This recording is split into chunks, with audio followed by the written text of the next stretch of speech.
He's a super bad space frog, and he's gonna gobble up and gobble down the human race.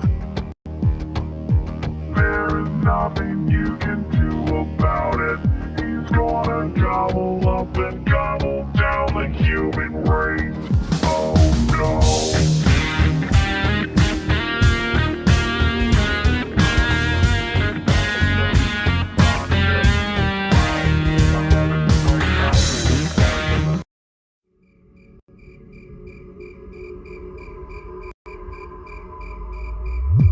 He's a super bad space frog, and he's gonna gobble up and gobble down the human race. There is nothing you can Hello, everyone. gobble up and gobble down. I know I said I'd be gone for a while, but I guess I told you Pogly Pop. There is not. And unfortunately, I didn't get to drop the way I wanted to today. But there's a lot of people have. I give credit to Big Bro, Mr. DW. Miss Bartley's the one that really turned me on this story, and I thought it was just very strange on the onset, right? So let's take a look, because here I try to think in the particulars. You know what I mean? We don't mess around. So when I heard that not just one, because I thought that there was just one billionaire, but 5 billionaires, folks, 5 billionaires went down to go look at this wreckage that has been it was found closely after the time that it wrecked. What else could they learn from the Titanic? And you're going to tell me that 5 billionaires? I have to take you back, because I'm a fan of history. You have Mr. Rockefeller, right? Standard Oil. He wasn't allowed to move large sums of money without talking to some sort of liaison from the government. And he was one of the first true billionaires in this country during the Industrial Revolution. You're going to tell me that 5 billionaires can go down in what looks like some sort of a tank that you'd put in your backyard to control the heat of your water in the country? I mean, come on now. I'm not trying to be discourteous or insensitive, but if it walks like a duck and quacks like a duck in Oklahoma, you don't call it a horse. There's some weird stuff going on behind this stuff, folks. I don't know what else to tell you. It is what it is.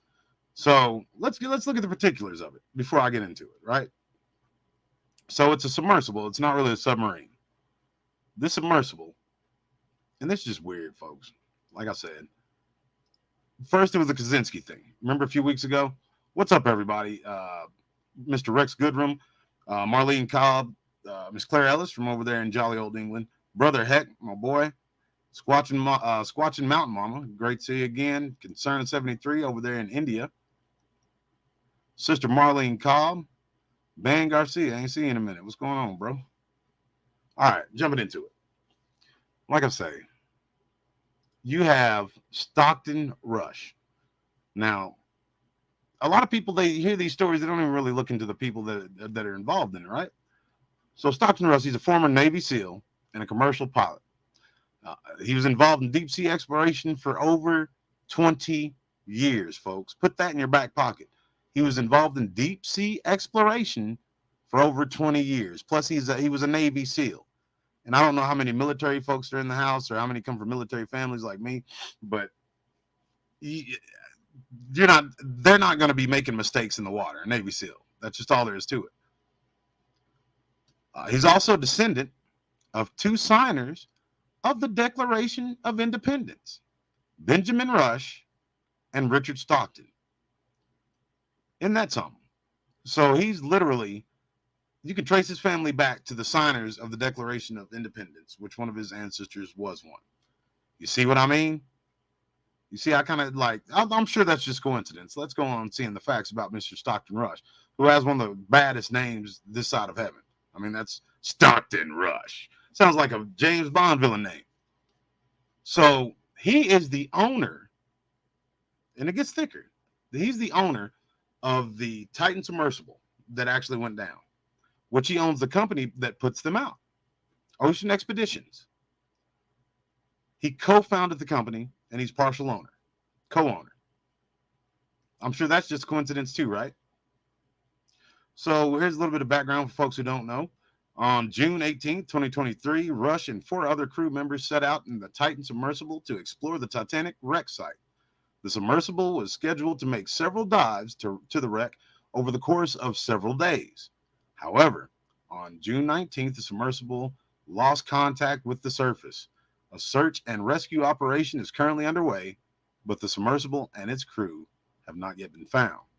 Rush's history is a long and distinguished one. He is a decorated veteran of the Navy SEALs, and he has flown combat missions in both Iraq and Afghanistan. He is also a commercial pilot with over 10,000 hours of flight time. This is an accomplished man, folks. 10,000 hours of flight time. That's nothing small. Rush's passion for deep sea exploration began in the early 1990s when he participated in a number of expeditions to the wreck of the Lusitania. In 2009, he co-founded Ocean Gate Expeditions, which is a company that specializes in deep sea exploration. The circumstances surrounding the disappearance of the Titan submersible are still unknown. However, it is believed that the submersible may have suffered a technical malfunction. The search and rescue operation is ongoing, and there is still hope that the crew will be found alive. Still hope, they say.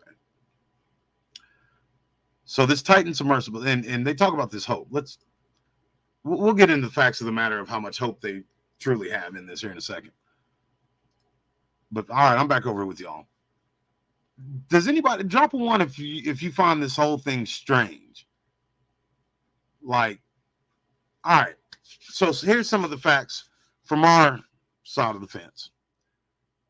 Near the Titanic wreck is a somewhat famous. There was a somewhat famous encounter with an unknown submergible or unknown submerged object, or USOs, like UFOs. This one was one of these, like you see the Tic Tac shaped ones. It was one of these that looked like it was glowing. It looked like one of these balls of light that's just protruding from this metal. And it just, there's not enough sense to be made out of the situation. So you're going to tell me that Duke from G.I. Joe, who's a descendant of one of the signers of the Declaration of Independence, is going to be allowed, and I said allowed, folks, these billionaires, let me tell you something. You think these, and I'm sorry, there was 5 billionaires. It's been brought to my attention, 5 billionaires. That's 2, and I don't drop a 2 often. Cousin Kentucky is always trying to be different. I would really like to hear his opinion on it. Like, what makes sense of this? Hear me out first, Cousin Kentuckian. You're going to really tell me that 5 billionaires, 5, that's a lot of money. They're going to be allowed to take somebody's septic tank down 12,500 feet. And that's, I mean, 12,500 feet was their destination. It's only supposed to go, what, 12,500 feet? They're at 13,000 right now. I mean, come on now. Something, let's look at it like Cousin Kentuckian looks at it, like there's nobody within the government that's going to tell us anything that's a lie, and that the news is going to give us straight up news. It's impartial and fair, and it's not some sort of a psyops. There's no conspiracy to be had. Just 5 unlucky billionaires, which should be an oxymoron. That felt strange to even say. 5 unlucky billionaires just happen to get in the Volkswagen that can go underwater to go to the wreckage of the Titanic during storms. Thank you, Cuz. Cuz is my friend. I got to talk to him today for a short amount of time. Always something going. Man, I wish you want to link on here? Because I definitely want to hear the alternate opinion.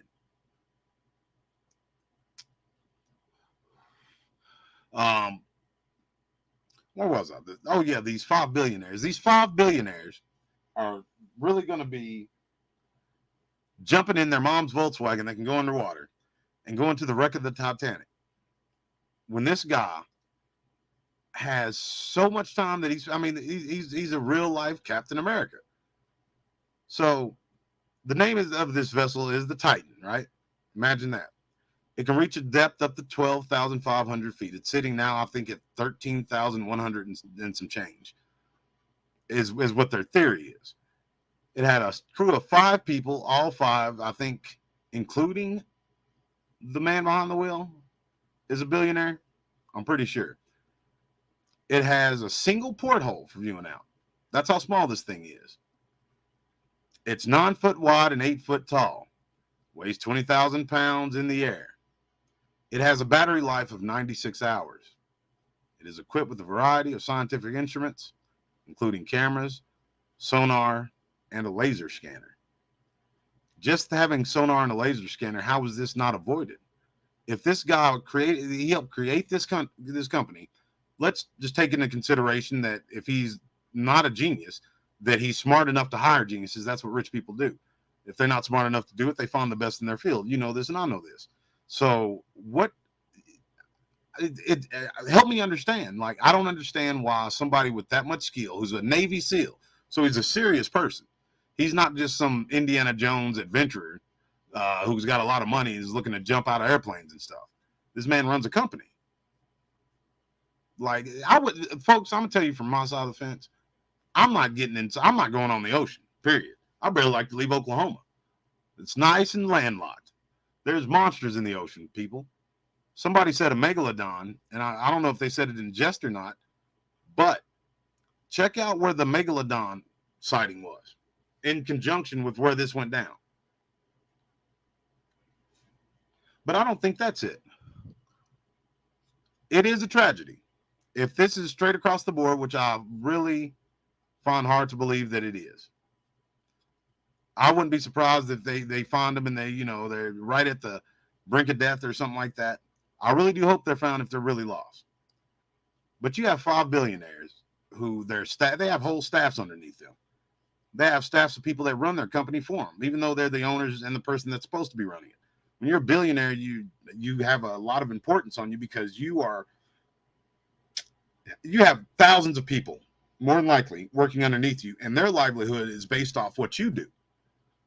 So why would you do something so reckless? Elon, and this is DW, and he made a good point, so I can't claim credit for it. But Elon Musk can send people into space, and I'd throw Jeff Bezos out there too. Send people into space, and with Elon Musk, he can bring that capsule down the same place where it took off, like he's playing with an erector set. And this guy can't go in our own ocean, being a Navy SEAL, decorated Navy SEAL of over 20 years, and get to a site that's literally hundreds upon hundreds of people have been. Case in point, what was that guy's name who directed the Titanic? He's one of these oceanography freaks.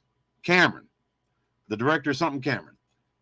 He took a vessel and went down, I believe, lower than this gentleman. I'm checking it for you right now.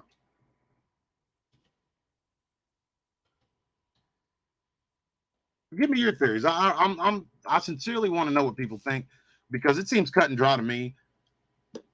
But I'm sitting thinking about it like, I don't want to be insensitive, but it's hard not to be insensitive when they want us to believe 5 billionaires decide to get inside of some sort of a capsule and go to the wreck of the Titanic, and it was scheduled to be over the course of X amount of days.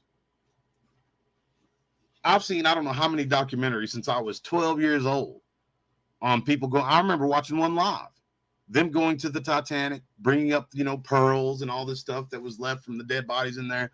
And they say that there's still maybe bodies on the Titanic. Titanic was a large vessel, folks. And I understand, people's curiosity. God made us that way. He made us with that gene to be curious, to seek out truth.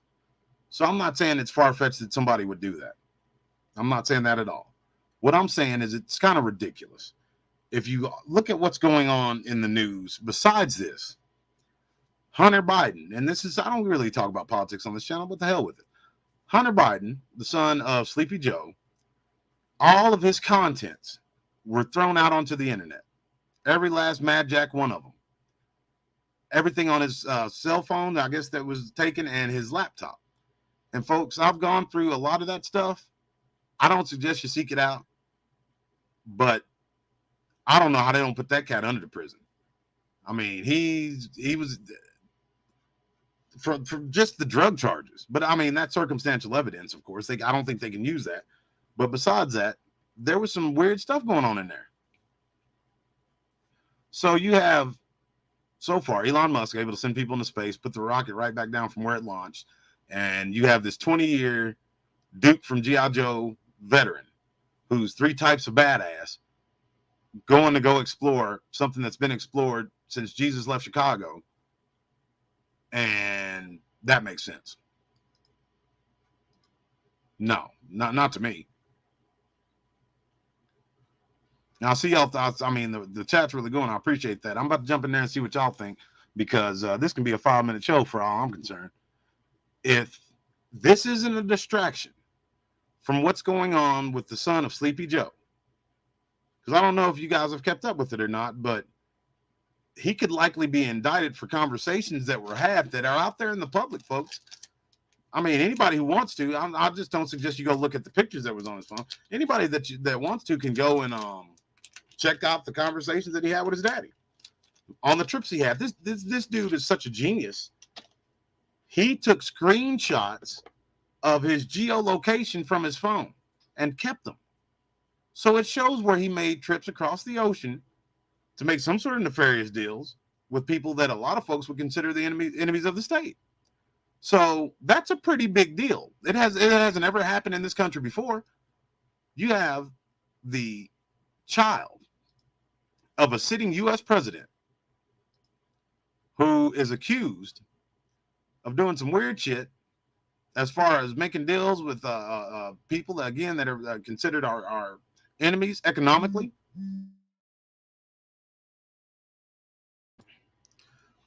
But at any rate, let's take a look at what the mainstream news is telling us about it.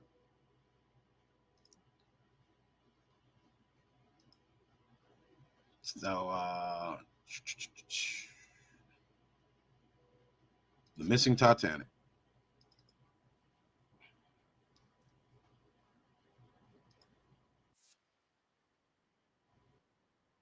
Of a kind carbon fiber submersible.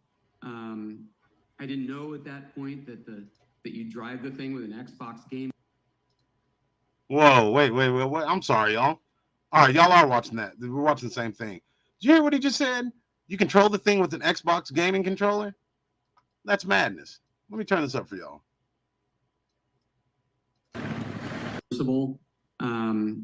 I didn't know at that point that you drive the thing with an Xbox game controller. I didn't know that the ballast was, used construction pipes. You just what? You get there and then you start seeing this stuff, and now your mood crashes and you get a little worried. Like, is this the level? We're not even polish a minute into this video and it's already. All right, can y'all hear it okay? Because I want everybody to be able to hear it as good as I can. Can you hear it? Folks, drop a 1 if you can hear that. He said that you can control this submersible with an Xbox gaming controller. They're going out there in one of those race cars. Remember back when we were kids, men, when we were in Boy Scouts and we used to make those race cars out of those boxes? All right, sweet. Let's check out what this expert has to say. I'm very curious. Submersible. I didn't know at that point that you drive the thing with an Xbox game controller. I didn't know that the ballast was. Look, he's saying in a smarmy kind of way. You get there and then you start seeing this stuff, and now your mood crashes and you get a little worried. Like, is this the level of polish and sophistication we're talking about? Exactly. And then you get the tour, and Stockton Rush, the designer of the sub, the CEO, explains to you that all of this stuff, the lights and the handles and the propellers, these are off-the-shelf parts because, well, not only are they inexpensive, but they're tried and true. They're mass-produced. So the part we care about is the pressure vessel, the capsule where the people are. Well, no shit, Dick Tracy. He designed with NASA and the University of Washington, and that, he says, is as locked down as it gets. His exact words were, everything else can fail, the lights can go out, the propellers can stop, but you will still be alive. Wait a minute. What about the oxygen? Like, yeah, the cabin, but after a while, you're going to suffocate. Plus, I mean, it doesn't have to be climate control. It's pretty cold at the bottom of the ocean, from what I understand.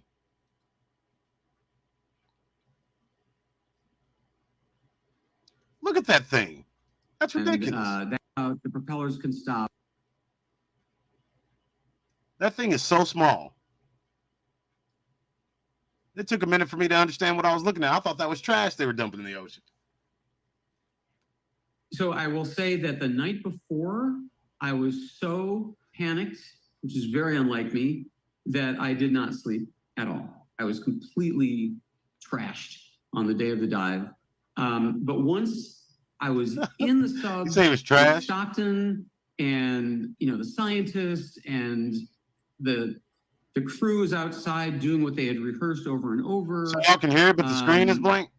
Is that what you're saying? I felt okay. I felt excited. I felt like they wouldn't do this if it was really dangerous. I knew that during the first season, they had a situation where the people were locked inside the sub for 27 hours on the surface just because it was too wavy to pull them back onto the ship. And they were fine. Like, they played games, they played music, they went to sleep. They stayed in there for 27 hours. So I feel like, worst case, what's going to happen? We have an adventure that we tell our kids about. How many hours have they been missing? Yeah, you are bolted in from the outside. There are 18 bolts in a circle around the hatch. Hell no. And by the way, wait a they minute. Fastened 17 of them. I'm sorry. The 18th one is way up high. You're not bolting me really in no nothing. Mathematical. Like, no way. So y'all can hear and hear me good and hear them good. Like, bolted in from the outside? I guess you would have to be, though. But, I mean, I want there to be some safety release. Like, if I'm a billionaire, I'm building stuff like Batman does. You know what I'm saying? There's all sorts of safety precautions. There's a getaway pod inside of the getaway pod. Yeah, no kidding, cuss. Like, he said, oh, it's no big deal. It's just going to be a great adventure. Great adventure's ass. Difference. So you're right. The really nightmarish scenario is that they are alive at the surface, bobbing away, running out of air, and unable to get out. Damn. That's horrible. But this guy's the CEO. I mean, he doesn't really seem too concerned that what I'm going to assume is one of his best friends and co-founder of this company, like, is on the bottom of the ocean. But as he told me, look, safety is relative. If you want complete safety in your life, don't get out of bed. That's what he said. So the people who go on these expeditions are not tourists. I mean, I know a lot of your viewers are horrified by the concept of getting into an enclosed they're horrified. 2.5 miles down, but it's not for you. It's for really rich adventurer people who live for Blue Origin rocket rides and volcanoes and swimming with sharks. Y'all hear that, people folks? who define their lives by risk. It's not for us. It's really not meant to be a consumer. It's for the adventurers. A critical component of the sub is safe and capable of handling risk with sharks. It's for people who define really rich by the concept. Look how he's like using his hands. He's excited to say that. The people who go on these expeditions are not tourists. I mean, I know a lot of your viewers are horrified. I know a lot of your viewers are poor slubs. You're not billionaires. Minivan 2.5 miles down, but it's not for you. It's for really rich adventurer people who. Do you hear that? You faceless eaters, you sheeple. This isn't for you. You don't understand the intricate nature of these machines. My buddy's just fine. This dude's something else. Live for Blue Origin rocket rides and volcanoes and swimming with sharks. It's for people who define their lives. It's for people that don't work for a living and have more money than they know what to do with. Sorry, carpenters and people hitting that time clock and folks that got to go to sleep before the end of this show because you got to feed your family. Sorry, you have to work for a living. Lives by risk. What a prick. So it's really not meant to be a consumer tourist outfit. most critical component of the sub, is safe and capable of handling depths down to 4,000 meters repeatedly. Man, I just don't see. I don't see that many people being in there. So What are they lapping up? It's tragic, and I deeply feel for the families and the kids Yeah, you can tell. of these men. But I have to say, it comes with the life of a risk taker. And there's no need to check on the insurance policies that we wrote when we started this company and who's the subsidiary and receiver of said funds. But I will say, and this is important, that the people on this company's tours who do get to the Titanic, to a person, say that it is life-changing. Say that it is. Hold on, is it just me? Or is this guy, I mean, maybe he had a stroke or something. Is he smiling through this whole thing? He was smiling when he said something about he feels for the family. They can't imagine. Is that just me or am I tripping out? This dude's a creep. He's lying like a rug, Rob. Like he couldn't be I robbed. think very few people would sign up for this tour again after this event, even if they are rescued. I think, unfortunately, this has probably done a death blow to Stockton's plans for this adventure company. Well, maybe that's what it was set up to do. You rich people always got some sort of flim flam going with money and all that. All right, folks. Am I tripping, or is that dude just a slime ball? He's smiling through the whole thing. What he just essentially said is, I'm going to lose my company because of this tragedy, even if they are found alive. And he's just casual. I mean, the casual nature in which he's saying this stuff is kind of weird.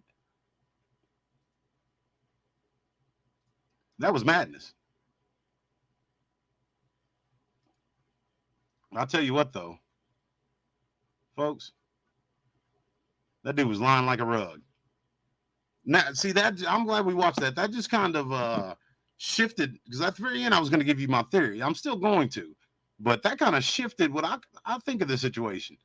This jabroni, remember he said, "Oh, it only seals from the outside," with this big smile on his face. And let's say you had a failing company, all right, because these guys, they know numbers better than what we do. Say that you're singing on the steep decline, but you're not losing money just yet. You got a partner who you probably don't too much care for, and maybe that is what it is, Claire. Listen, I apologize but to me it just looked like the guy was he had this mocking, smug type of attitude about himself. So you bolt your friend and co-founder of this company in the inside of this sub, you yank some wires loose, because all you got to do is reach about 4 feet underneath where you got in and say, "Have a good trip, bud." And he's now living in a pineapple under the sea. That was crazy. That son of a... Oh, you poor people, you wouldn't know anything about this. We go on adventures. We go on rocket ships to space. And we go into submersibles in the ocean and go to the Titanic. That dude, I mean, he looked like he wanted to bust out laughing.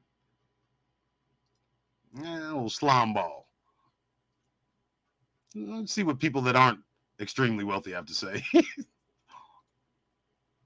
Let's bring into the conversation Dr. Sal Mercogliano, an associate professor of history at Campbell University. He joins me now. Doctor, thanks so much for being with us. I know you have covered the story so extensively, and I wanted to first up ask you, right now we are about a day and a half when that oxygen there in the submersible, we're told, will run dry, will deplete itself. What does your gut tell you right now about the likelihood of finding them alive or finding the vessel itself at all? Well, obviously, the further we go into this, the less that happens. And unfortunately, operating at these depths, there's a very thin margin of chance when something goes wrong to be saved. You've got a couple of issues. If this submersible has gone that's to not the what bottom, the CEO just said. You just don't have an oxygen issue. You have a heat issue because of the temperature. The CEO of the company that puts out these submersibles said, "Oh, it's no big deal. More than likely, they're going to be found suffocating somewhere because they can't get out." Like, that's a lot of trust in something that was made by the hands of man. Unless Jesus Christ, the carpenter, and our Lord and Savior came down and put it together, I'm not about to get inside of nothing and have that much pressure from being on the bottom of the ocean on top of it and not be able to get out myself when I want to. That's madness.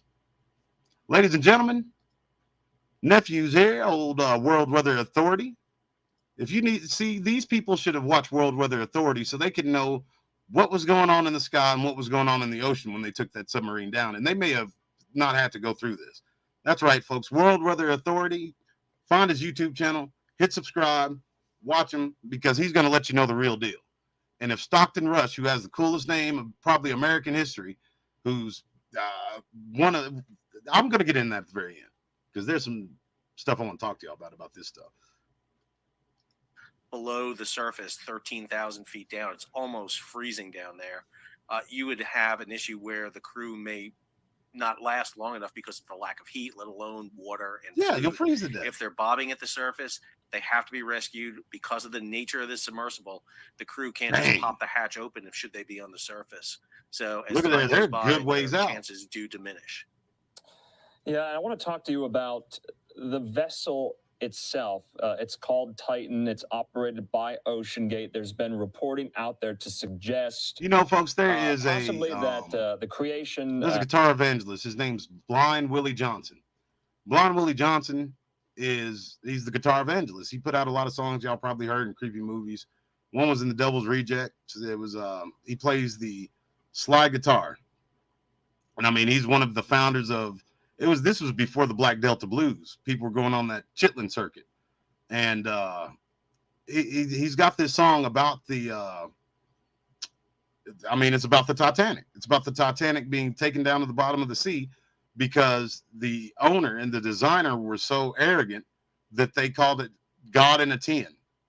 So they called it, the Titanic, God in a tin, the Titan. So I found it awful funny that its maiden voyage, it's sucked in by the sea. No, he doesn't live inside of a tin can. That was a machine or a boat that was made by hands, and it's fallible. I just find it very, very strange that all the 5 billionaires, you don't get to be a billionaire by being a dummy. You can be a C student and become a billionaire, but not a dummy. All these billionaires with companies that they left behind up here on the surface world decide to go down there with King Neptune in the Titanic. That don't make any sense. Yeah, check that out, though. That's pretty crazy. God in a tin, they called it. And marketing of this vessel as it was created. See, this collegiate is like, they're dead. The vessel itself, called Titan, it's operated by OceanGate. There's been reporting out there to suggest possibly that the creation and marketing of this vessel as it was created may not have been above board. Are you seeing some of those concerns, some of that reporting there? What do we know about this specific vessel? Man, you're talking about the wrong ship. So, typically when you operate ships, they're flagged in the country. They have to conform to international standards. And pulling in and out of ports, you're met by agents from those countries who will do inspection. And then there are third-party classification societies. This vessel doesn't seem all to that fall means is they're going to have to pay a bunch of fees. So this is not a flagged vessel. It doesn't belong to a country, even though it was launched off a Canadian vessel. That's terrifying. It's not a Canadian registered vessel. There was no third-party classification agency such as the American Bureau of Shipping or Lloyd's of London who did any sort of inspections to ensure that the vessel met all those criteria. They set the dimensions on it. Basically, what it was is this operating company, I guess, 8 feet tall from top to bottom. I thought that was the cabin. Basically saying, okay, we think that this is safe to operate, and there was no redundancy and no checks on it, which is going to cause a lot of problem because, believe it or not, within the submersible industry, and there are other submersibles out there that are used commercially and for recreational diving, many of them undergo some very rigorous inspections and testing. Yeah, from what some of the reports suggest, design safety regulations are there. You said that, and they are quite cumbersome. You said that as well. But from what we know about this one, OceanGate, contracted it, possibly created it themselves in a private way.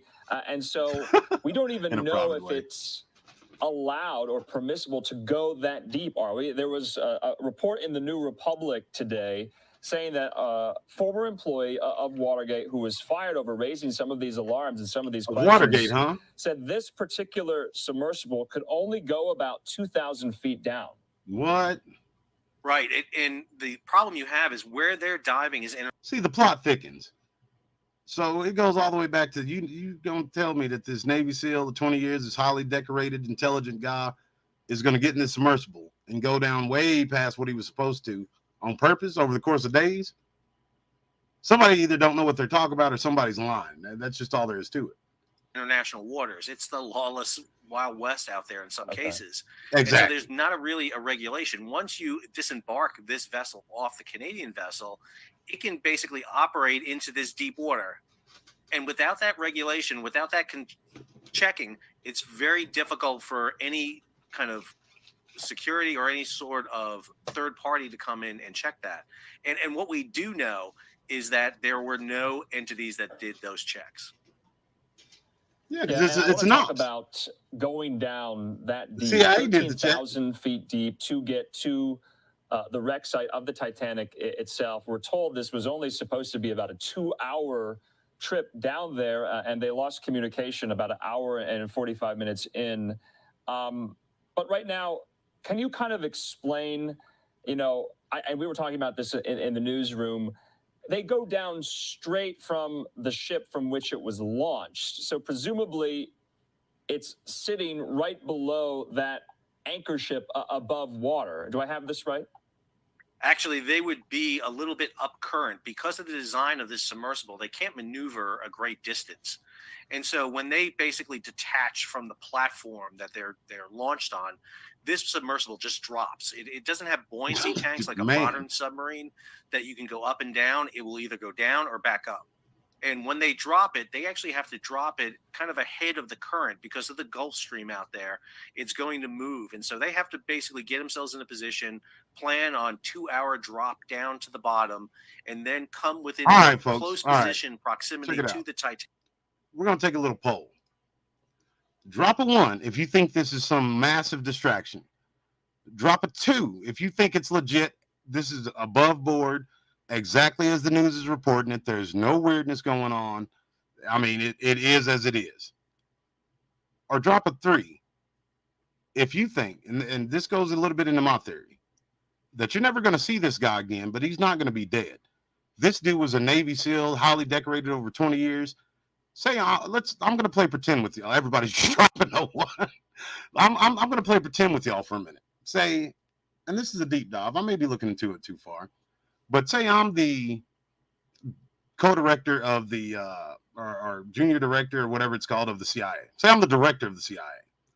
You got all this stuff going on, right?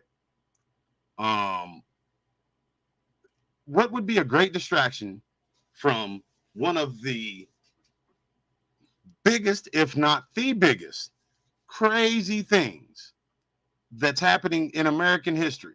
Never before has an American president's child, be it son or daughter, been caught with such salacious, illegal, crazy shit, of which he has to be prosecuted. So 1, if you think that this is some sort of distraction from that, what was 2? 2 is just, I mean, I guess 2 was like, it's just straight across as it is. It's as the news is reporting it.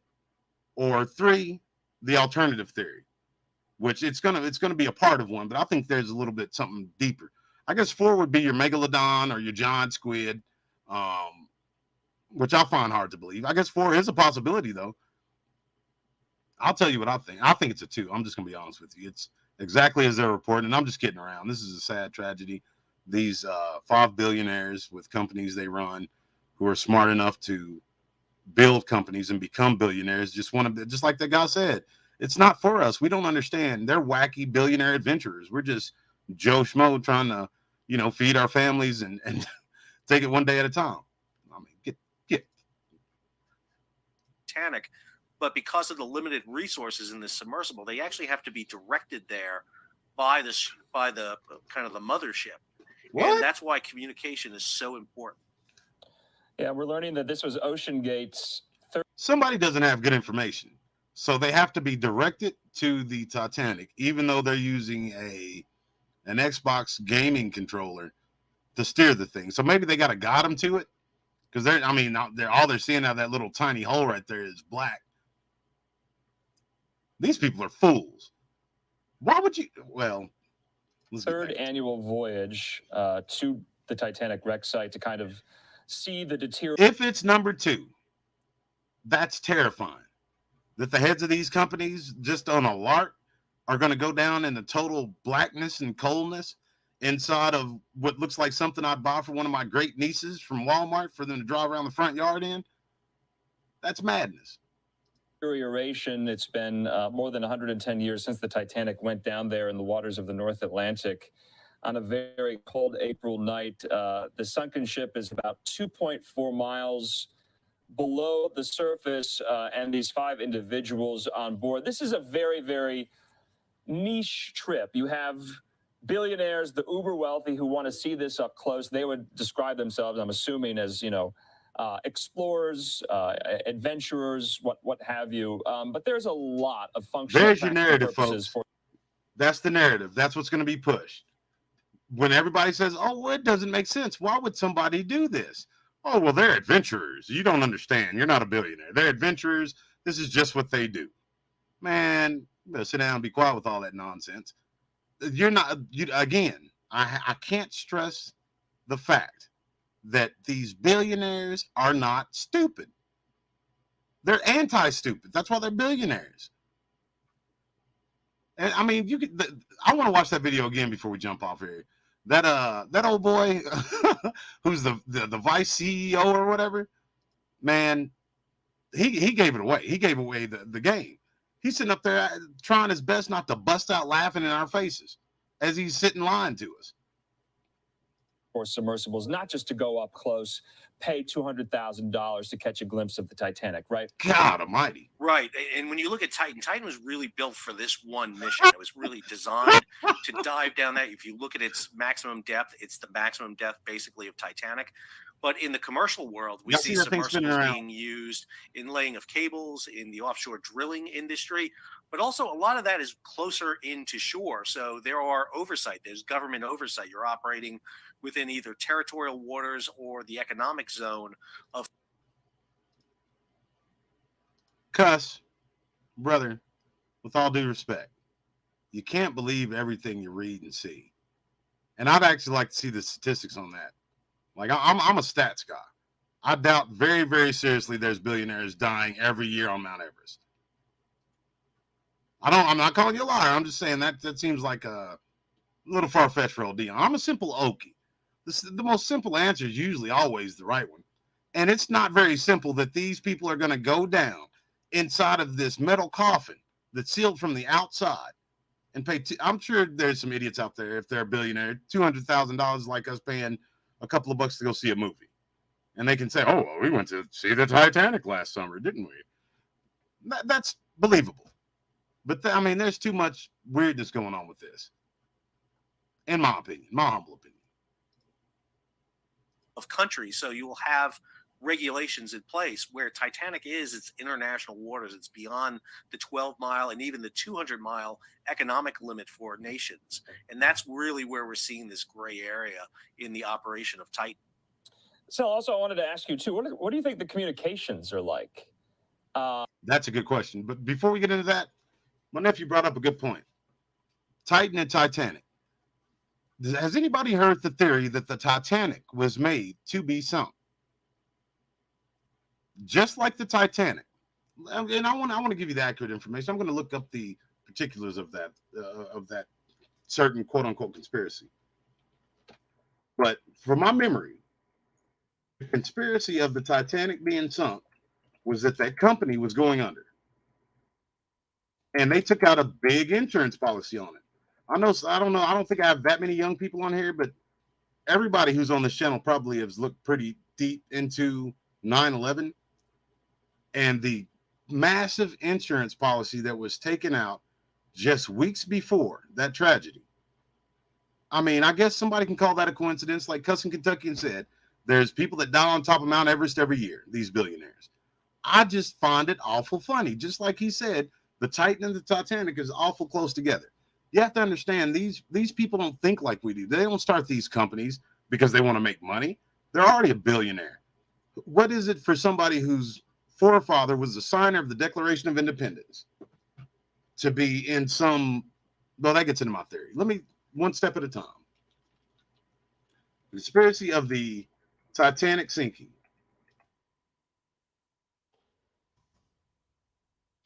And I'm pretty sure that's close to verbatim on what it was, but okay, here we go. The Titanic was deliberately sunk.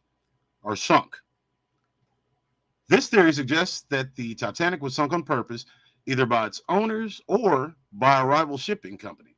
There are several reasons why people believe this, including the fact that the Titanic was carrying a large amount of gold, and that the sinking would have allowed the owners to collect insurance money. However, there is no evidence to support this theory outside of there being a bunch of gold and a giant insurance policy that was taken on it. One that was way too big, that was out of the ordinary for that time, for even though that was the biggest, vessel at that point in time. They said the Titanic was switched for another ship, but the Olympic. The Olympic was similar to the Titanic, but I don't want to get into that. You folks kind of understand what I'm saying, I think. That's a good point, though. That's a long way of saying that's a great point, World Weather Authority. Absolutely. Thank you. See, man, I thank you, Lord, that I've got smart people on this channel. Ever met a brain surgeon? It doesn't matter the subject and how much another person knows about it. They know better because in their minds, they're gods. You're absolutely right. I have met a brain surgeon, actually. And this dude was actually pretty humble, cuss. You'd be surprised. I knew somebody who went to brain surgery and they prayed with him. They initiated the prayer. And that's something you don't see out of any kind of surgeon, really. Because, I mean, they're butchers for the most part.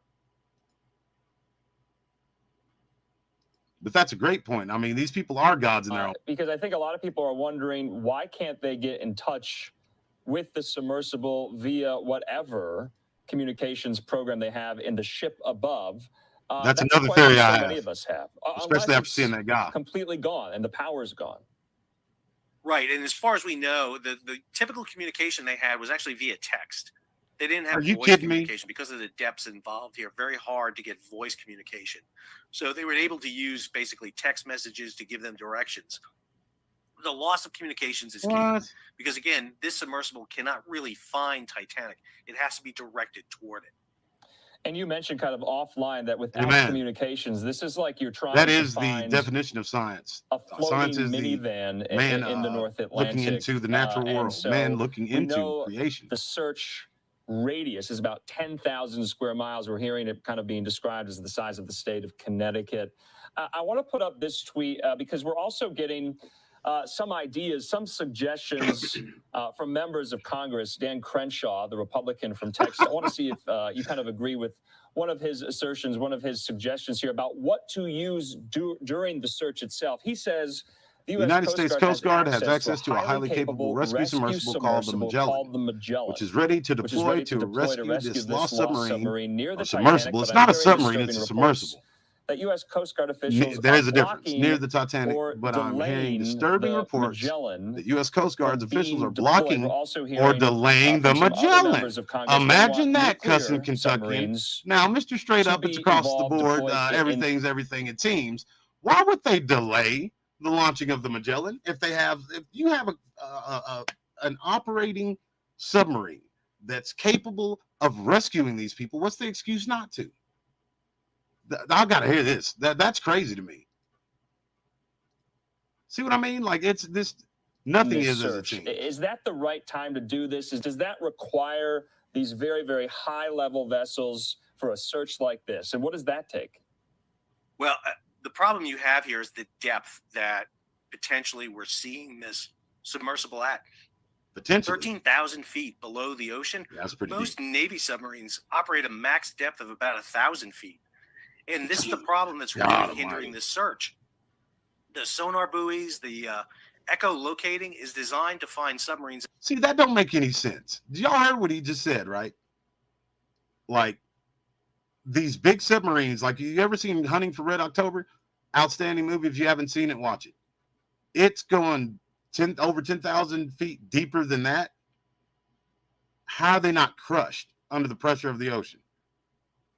You know, I'll take it back. I was making fun of that little vessel. That's a bad mamma jamma. If it can withstand that with what it could fit 8 people in it. Y'all seen how small that thing is.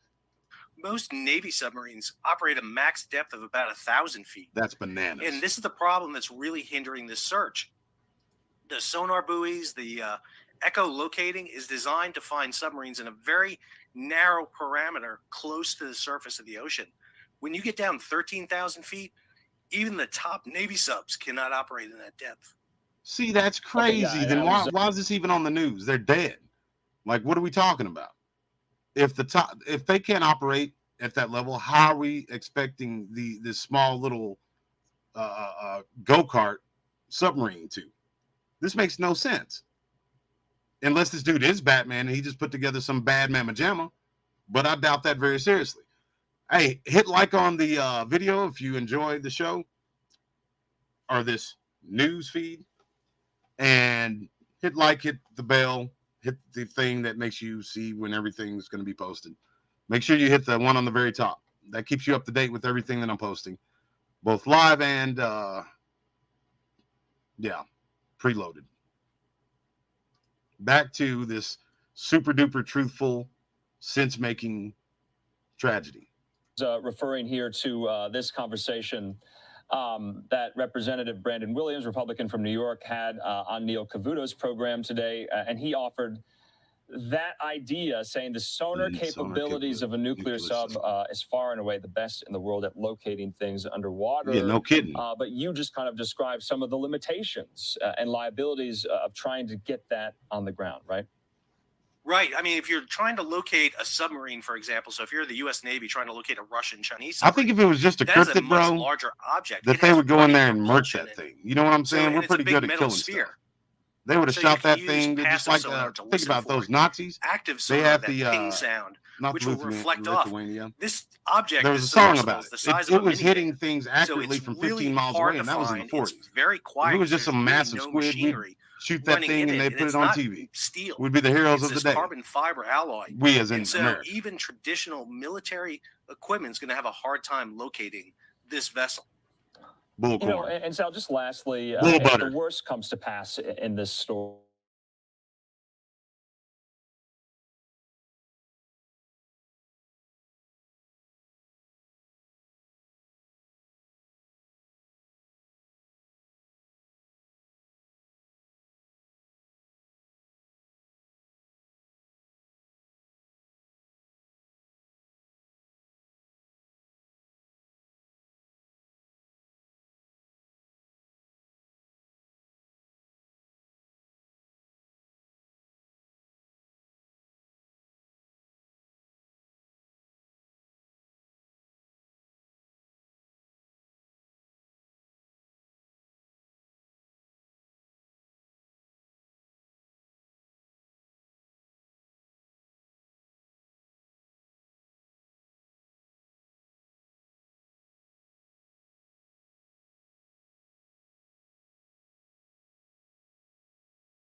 My bad, y'all. It's been doing that a couple of times. I think there's a short somewhere in it. I sincerely apologize. You're only moments away from getting back to the action.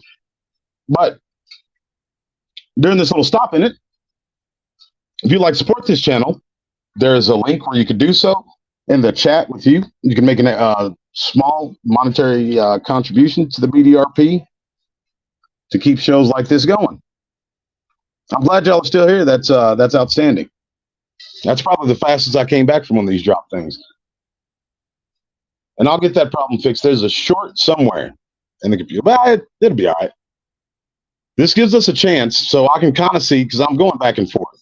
Self-destruct says the bankers, JP Morgan, Chase, and Rockefeller was all supposed to be on the Titanic and all pulled out. Thank you, self-destruct. God bless you. They started international banking, and the bankers opposed international banking, and the bankers that opposed international banking sailed. This is a smart person.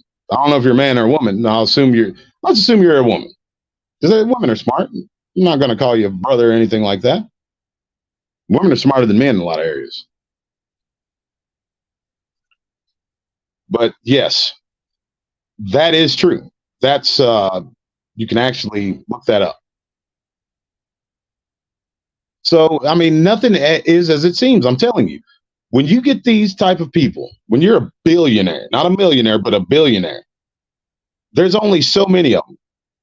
And you start losing them, things go into catastrophe, straight up. Like, for instance, what if Bill Gates, Zuckerberg, Jeff Bezos, Elon Musk, what if they all got together and said, you know what?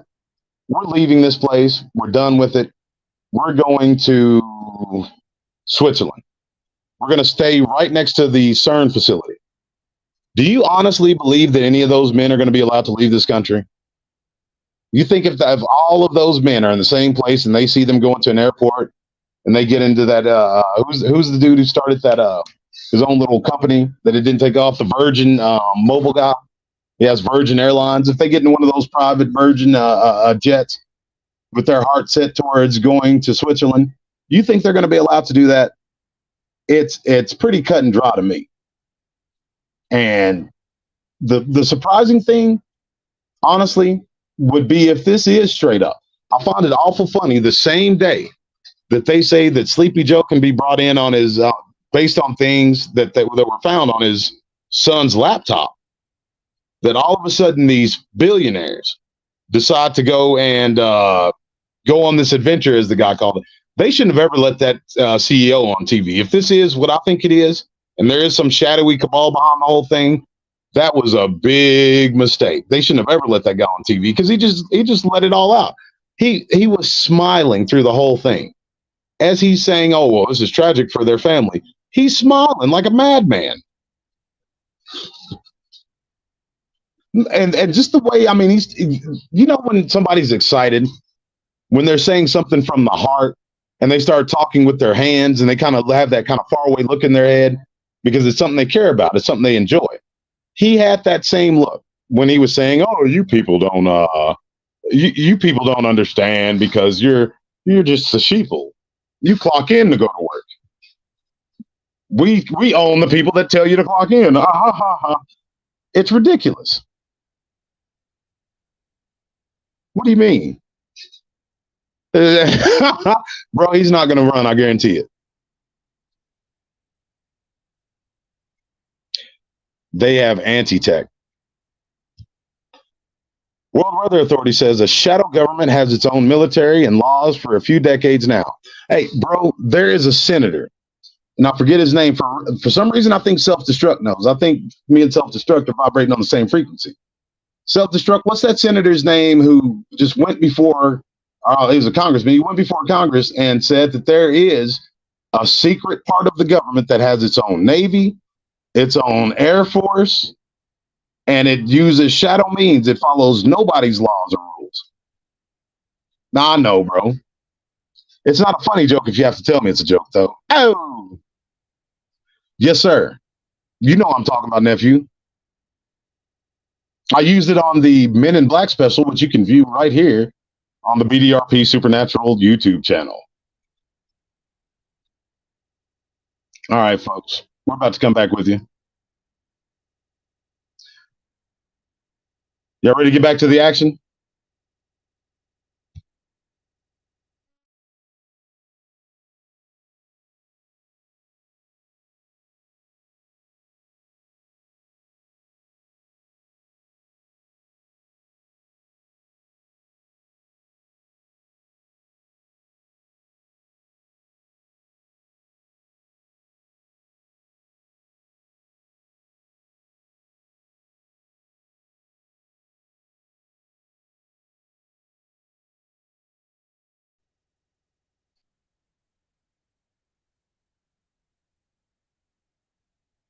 You don't have an action.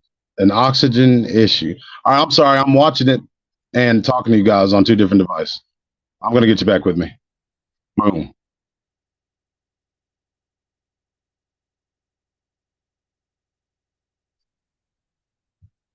Yeah, they got to be rescued.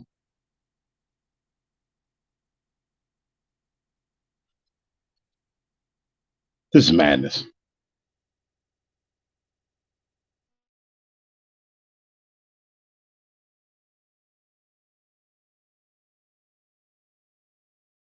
Boss. Very special guest, Mr. DeGoss.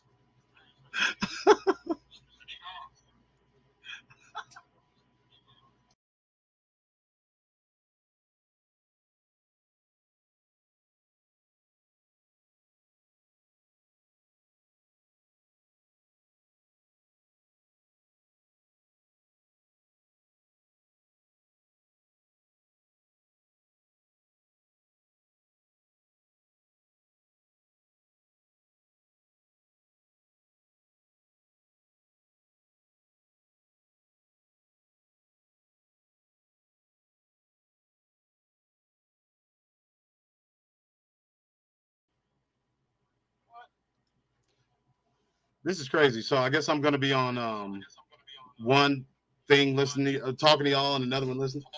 Sound issues because I'm on two different devices. Hold on.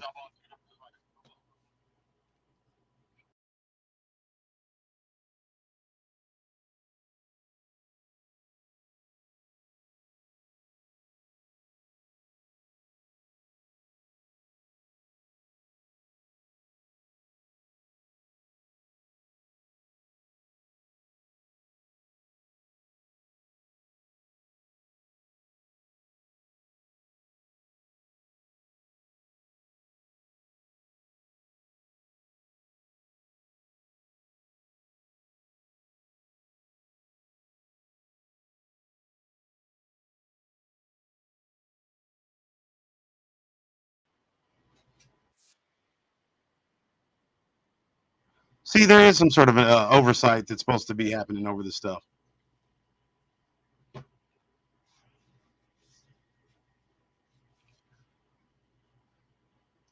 I'm sorry, I was trying to bring myself in on as a guest. Being silly. So I really want to know if Cuss thinks that there's still nothing strange going on. Can y'all hear me now? Everything good? Still no sound? Because I'm seeing the little voice thing. Drop a one if you can hear me okay, so we can continue on this misadventure. No one's yet? Y'all can't hear me for real? Well, that sucks.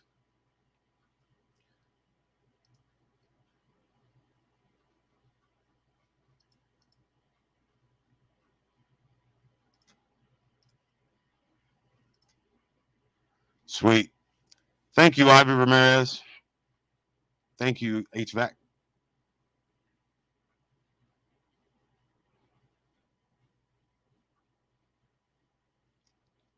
You can hear it, I'm sure now. Thank you, though, E-Rev.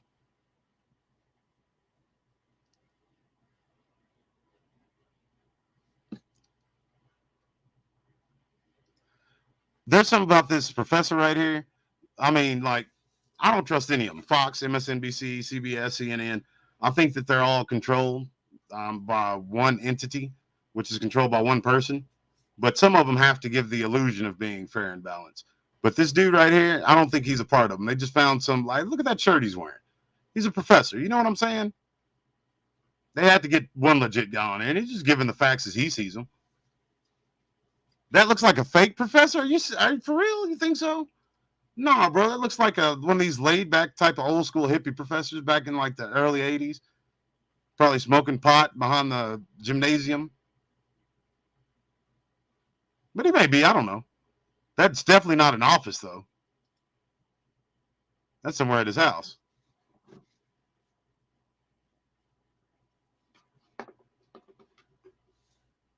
Yeah, that palm tree behind him is pretty fake. I think he's legit. I like him. He seems, I mean, his posture, body language.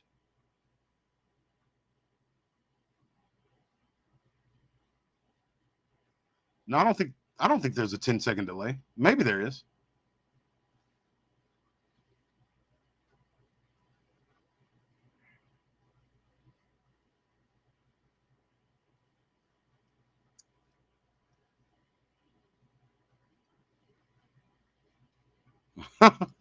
Yeah, I guess you're right, bro. He is doing a lot of blinking in. Seems knowledgeable, but the overall talking point sounds too laid back. That's why I like him, bro. He's laid back city, man. He's the cool professor. Self-destruct says anytime the news makes a spectacle of death, it's a sacrifice. That goes into my theory. So would you like to hear my theory now? Drop a one. I'll just give it to you. This is what I think is going on. And I didn't really okay, here's my original theory. It changed when I heard the CEO or the co-CEO. My original theory is this is nothing but a distraction. Look at all the players involved, either ex-military at high levels. I mean, the dude's so American that one of his ancestors is the signer of the Declaration of Independence. I mean, come on, folks. Like, let's be real. So the shadowy cabal that's behind a lot of stuff in the government, which you have admirals, generals, everyone down to actual troops on the ground saying, yes, there is something that's hidden in this government. There are shadowy people that follow around these colonels and whatnot. So you get this true blue American hero, so American that, you know, he's ancestor of one of George Washington's drinking buddies. And you say, hey, look, this is what's going on. There's already enough going on with our economy. We can't have this getting out internationally, this Sleepy Joe's idiot kid. So this is what we need you to do. You know, you have a Mai Tai, you sit back, relax. You're going to have these beautiful women rub your feet. You're going to be here on this island nobody knows about. And we're going to sink one of your vessels to the bottom of the ocean by the Titanic. We're going to give you, you know, a couple $1 million to throw in your piggy bank. And yeah, everything's going to be beautiful. You're going to come back and you're going to be an international hero when they find that you're alive. You're going to write books about your harrowing journey. Everything's going to be beautiful. What do you think that guy's going to say to that? No, I don't have, I have too high of morals for that. We just heard his presumably best friend and co-owner of that company say, oh, well, I really do feel bad for his family. You don't understand because you people are poor. I mean, get lost, Creep. It insults me that they're trying to sell this narrative, folks. I'll just be straight up with you. It's insulting to me, down to the core of who I am, to think that my papa jumped out of an airplane to kill Nazis just so his grandson would have to, at 38 years old, listen to this madness. There's no way 5 billionaires are going to get inside of the equivalent of a floating broom closet, go down to the Titanic, which has been explored since it went down, for $200,000 a pop, and sink his entire company. Like, you got, there's something called risk assessment. A lot of billionaires have them for their companies. They'll sit down and they're part, you know, when you see these movies where they have the big long table and all these talking heads around, one of them is going to be somebody who's your risk assessment guy. He's probably going to be sitting when everybody else gets up to leave. And he's going to look at you and say, boss, here's the numbers. Here's this dude's probably, you know, what do you call one of these socially awkward people, has one of these social diseases or social hang-ups where he can't be around a lot of people and talk, but he's a genius. And he's going to look at him and say, boss, this is what you stand to lose if something goes wrong. This is what we stand to win if it goes right. The win-loss ratio to him doing something like that is too great in my mind for him to actually have done it. So that's my theory. I really do think that this is all some big flim-flam that's pulled to take attention off of what would embarrass the American government. It's that simple to old Dion. But like I said, I'm from Southern Oklahoma. It's usually the way I see it. The simplest answer is the best, no matter how far-fetched it sounds. I'm pretty sure Sherlock Holmes said something about that at one point in time. Once you go through all the logical and start to eliminate the illogical, what's left, no matter how obtuse, is the answer. And I'm paraphrasing there, but that's what we have here, in my opinion. But it did change when I saw that CEO. It is absolutely truth seeker. But check this out. I don't know if you were on here when the CEO guy was on. I want to watch that again and look at his body language, because I study that kind of stuff. I'll watch the same piece of film that's 3 minutes long for an hour and a half, 2 hours, just studying every single last bit of it, because I'm weird that way. and look at his body language, see how his shoulders were. Folks, you can know a lot about a person without even having to listen to them. You watch the way they carry themselves, the way they walk, the way they blink, the way they smile. They'll tell on themselves. And that CEO was hiding something. If you don't believe that, I have a bridge here in southern Oklahoma that goes across the ocean, I'll sell you. I don't know exactly what he was hiding, but he kind of changed my theory. He gave me an alternate one. So say this company, like we have these risk assessment guys, like I just told you about. Say this company isn't doing so hot. Maybe the CEO wants to get out and go with his mail order bride off to some island he bought and just live the rest of his life, blowing smoke to the mountains. Who knows? But say him and this guy have a disagreement. He says, yeah, you have a nice voyage. And he bolts him inside that thing. More like a symbolic show of death. See, there you go. It's all about this witchcraft stuff, bro. You're going to send me down that other road. That's attached to that first theory as well. The symbolic show of death. Nobody has to die. You want to know how you can fake your death successfully and go on and live a life of, the same way you did before? Be a billionaire. Look at these deep fake videos. Look at what you can do if you're just an average citizen with a really good gaming computer with these deep fake videos. It's remarkable. Look at surgery nowadays. I mean, folks, I look at the world as it is, not as I wish it to be. And just like the altars of Baal, this isn't anything new. There's been kings and queens that have been reported to have faked their own death to live normal lives. Who's to say that man didn't do that and he wanted to live a normal life? And they say, okay, as a matter of fact, you can do that, but we need you to help us with something and we'll help you with something. There's way too many theories that make way more sense than these 5 billionaires got inside this vessel and went down to the bottom of the ocean, knowing the risks. It makes no sense whatsoever. And this thing wasn't supposed to go to that depth.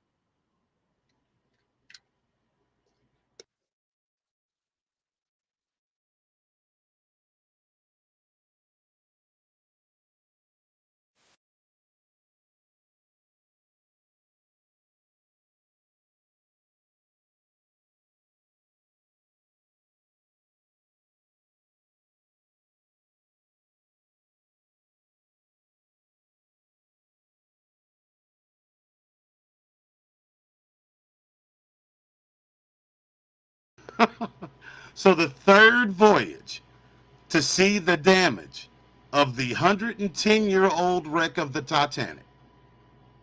Their third voyage, folks. So let's say they went in the past 10 years. How much is this boat going to decay in 10 years? You see what I'm saying? Like the more they talk, the less sense it makes.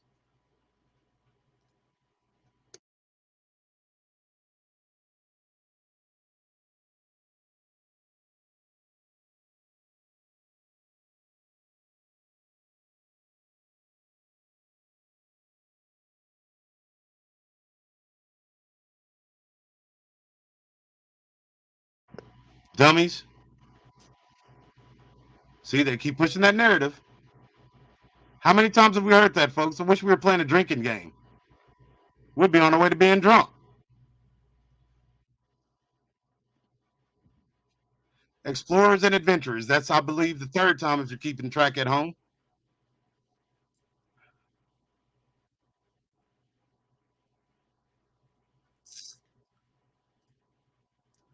Whoa, that's heavy duty, bro.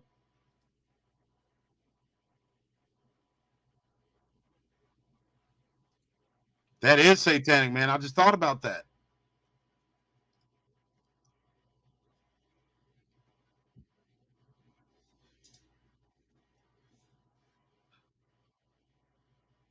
Hold on. I'm not good at math. But if you hit, I don't want to be wrong because I'm not good at math. But I'm pretty sure if you put 3 times 12 in a calculator and keep hitting equal, won't it equal to 666? Am I tripping? I'm probably tripping.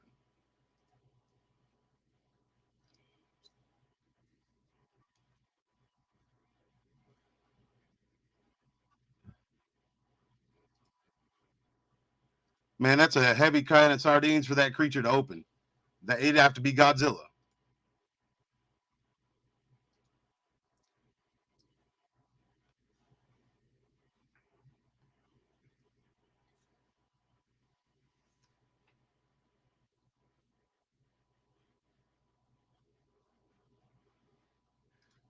Now somebody's asking the right questions.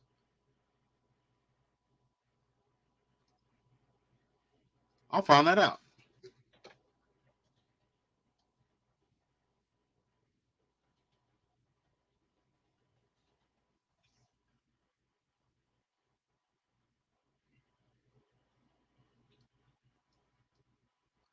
Huh.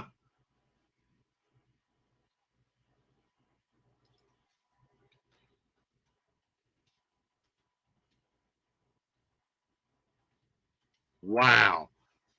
Try to find a minivan in the state of Connecticut. See what I mean? Them people ain't ever going to be seen again except on some beach somewhere with a big long beard, fat and happy, surrounded by those girls that wear them skirts and bringing them exotic drinks and cigars.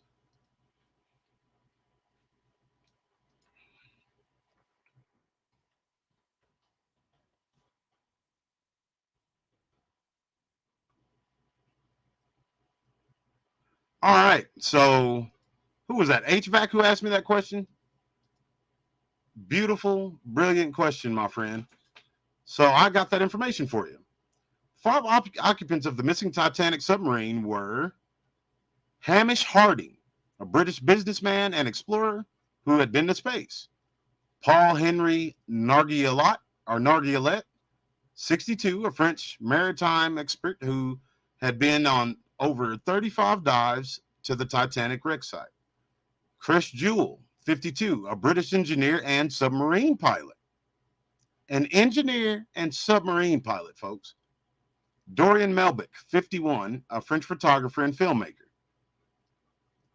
So all people from jolly old England and surrounding area, all MI6. I mean, come on. I don't want to see conspiracies around every corner, but come on, y'all. Like, how is this not a bunch of MI6? Is that Fox 666 News? Yeah, I mean, we don't have access. They'll probably kick me offline if I played some real news outlets.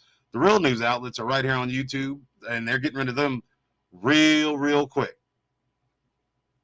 Welcome to the BDRP Supernatural, by the way.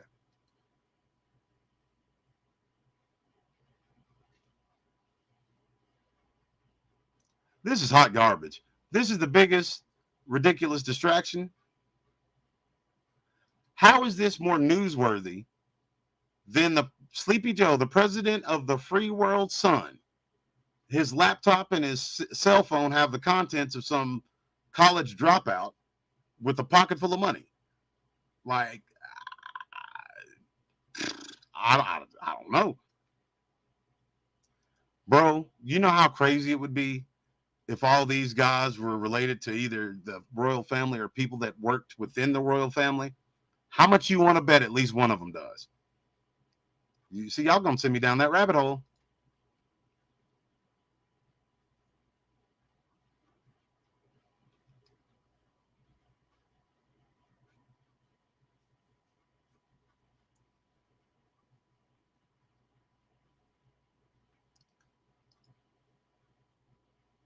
He just told them that those vessels only go to about 1,000 feet, right?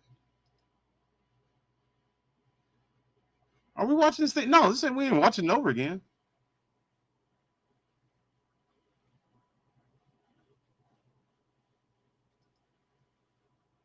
Oh, they're cycling it back through.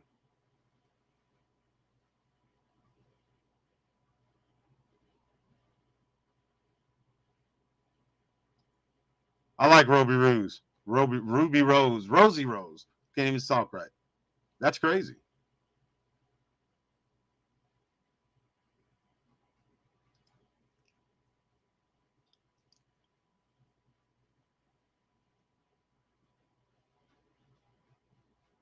I'm done with Fox News. Let's see what the real news source has to say. CNN. You know it's an op if they're running it.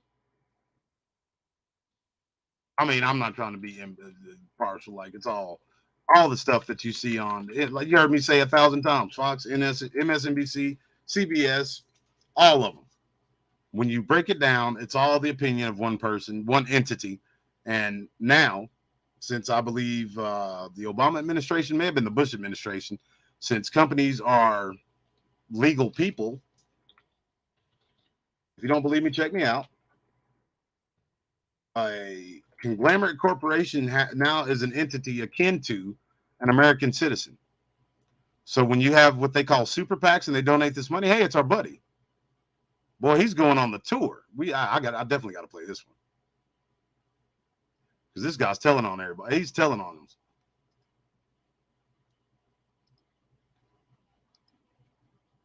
I mean, I know he has to say something, but yes, a legal entity. And all that means is they don't have to release to the public, which before they did, how much money they donate to what candidate. So when you start breaking that down, these companies that these men own, it'll be real interesting to know. And we can't now because of the super PACs. Like these companies can make crazy donations. We won't ever know how much.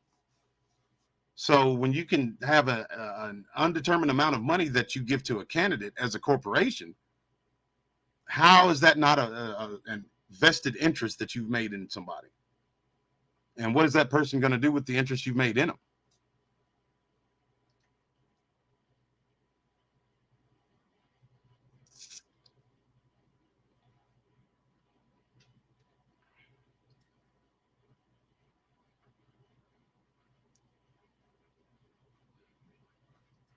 That's exactly right.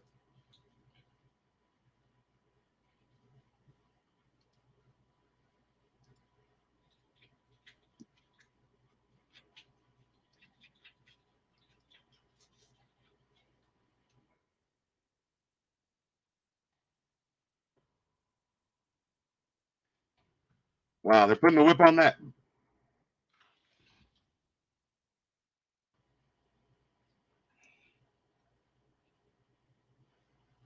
That ain't no Xbox controller. Wait a minute.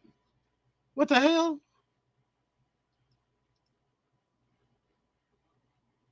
Am I tripping? That's a hold on. I'd love to hear what Stockton Rush has to say.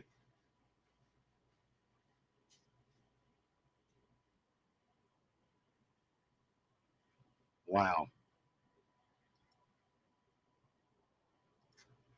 What is that? Is that an Xbox controller? That looks like a Nintendo 64 controller. I get our old school PlayStation. They run that entire Submarine off of that, folks. This is as fugazi as it gets.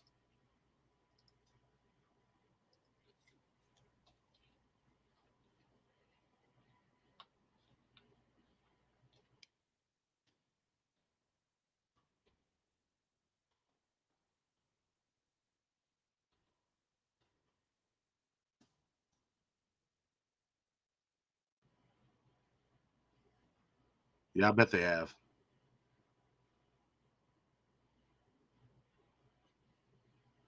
Great God Almighty.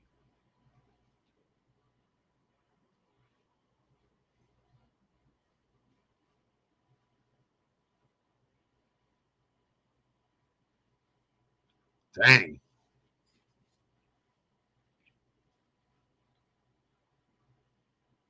Most animals that they know of.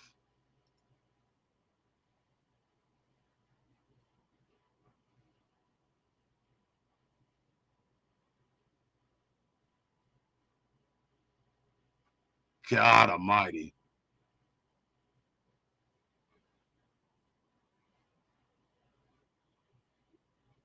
So now, wow. So now this dude is just throwing it out there. I got it wrong. I guess I said CEO. I mean, my bad.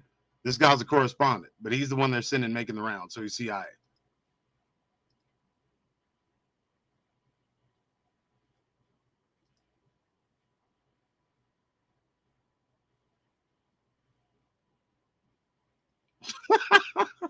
Damn.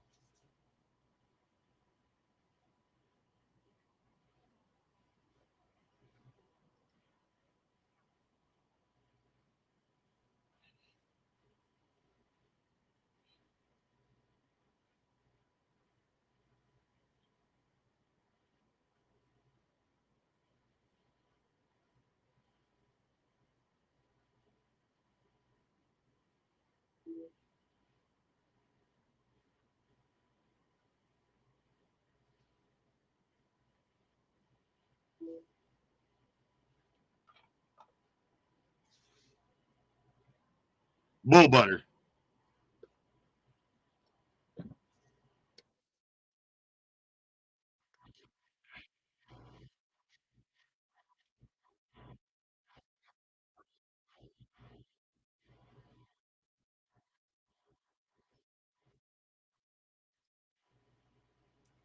That's interesting. I want to know what you're talking about there.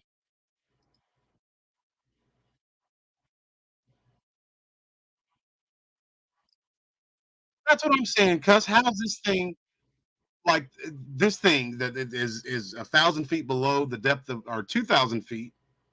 I'm sorry, 3,000 feet below the depth of where a sperm whale can go. And I think I have that right, right? Like it's at 13,000 feet. A sperm whale can only go to depths of 10,000. Like that's crazy. How how are we even still talking about these people like they are alive? And you heard the other dude say that it's like looking for a minivan in the state of Connecticut, which I'm guessing is they only have a general direction to look in. Why don't they get one of those giant magnets tied to one of those submarines, those magnets that you see in junkyards tied to a submarine, and just start going across the ocean, combing the ocean? See, the simplest way is always the best. You know, down here in Oklahoma, I wanted to be a professional fisherman at one point in time. And see what I do is you'd be surprised. You get one of those big strong magnets from your local feed store or whatever, and you tie it to a rope, throw it in the water, and just drag it from one side to the next. You'd be surprised. You'd be genuinely surprised at what you'll pull up. Guns, I mean, you name it, I've seen it. See, they need old DDoS. They need the Baron leading this expedition to save these people.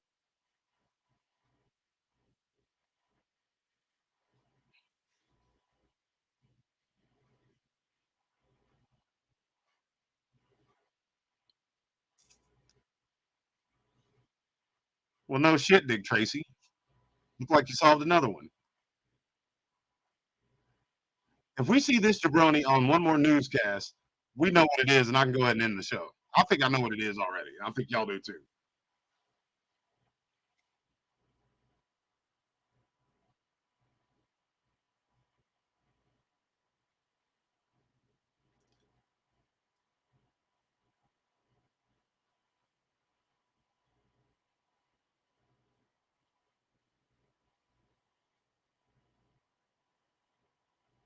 What is he saying that this? Did he say that this vessel has this dead man switch, or that it should?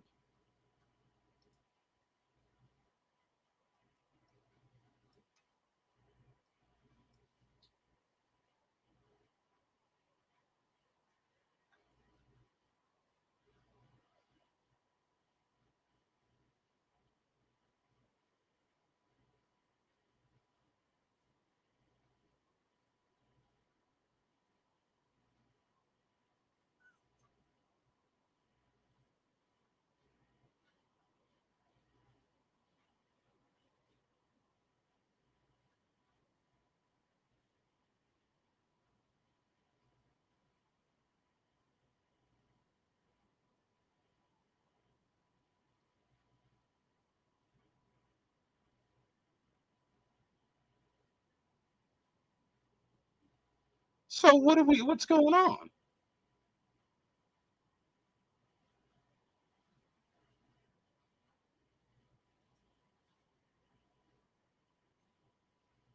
Okay, so why hasn't this happened?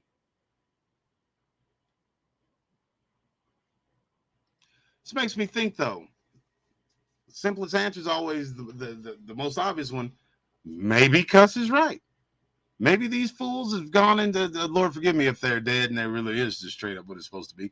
Maybe these people went inside that Titanic. They're trying to go in some corridors or something in that thing and got stuck. Because if it has that many like safety protocols to bring it back to the surface, I mean, how many hours did it say that they had left?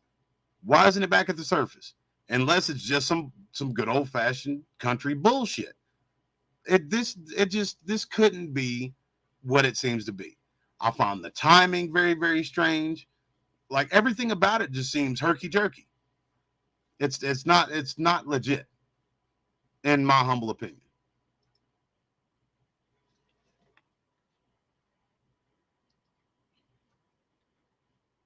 Amen. Self-destruct.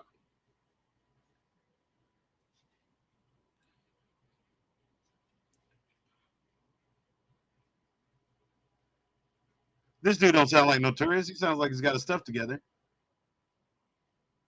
Besides the one from the CIA.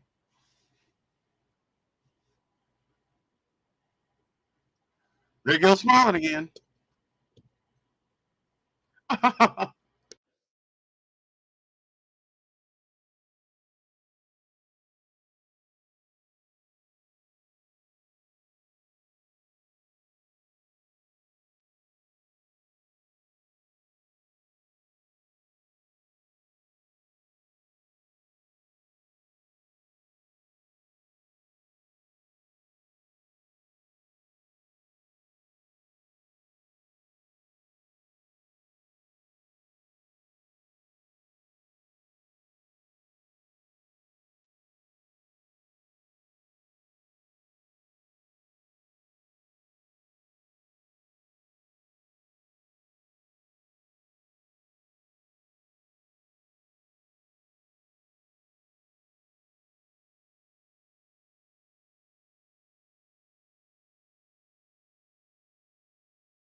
Drop one if you think that these people are going to turn up.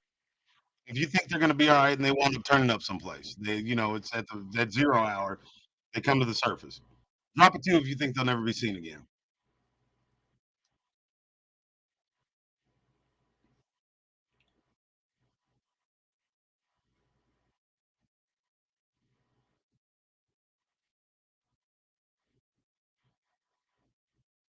What industry leaders? Say their name so we can check it out for ourselves.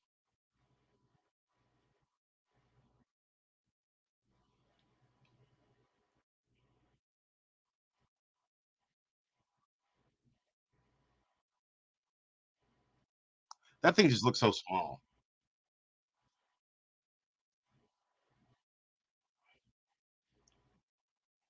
Carbon fiber.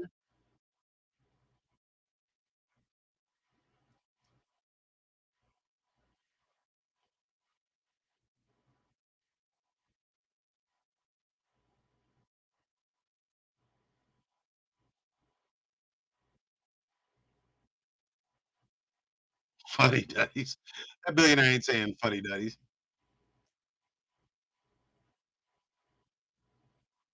Oh, you see that? See, like I said, folks, I watch body language. You see that little tick he did? Now that may seem insignificant. And some of y'all say, well, D, you may be looking a little bit too far into things. This guy is as much CIA as anything you'd want to imagine. You see how he look? Watch when he looks down and watch what he says when he does. Or listen to what he says when he does.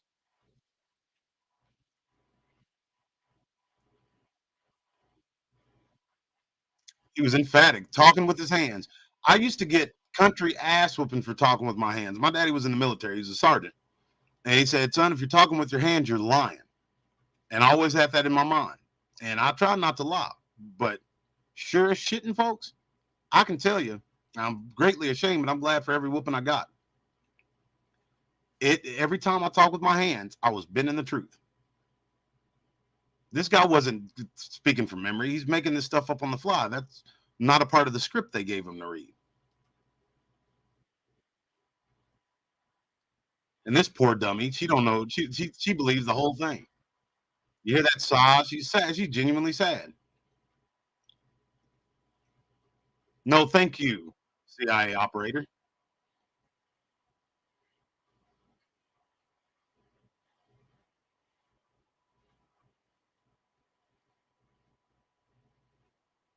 Wow. I apologize. Listen, I sincerely apologize to whoever said, because somebody said it quick, fast, and hurried. They said this guy straight up CIA as well. And when you know what's the first thing it flashes to after that video's done? So we got our players that are making the rounds. Operation Mockingbird. That's crazy. They really do think that we're all just completely stupid. It's an insult. The one dude was laughing at us.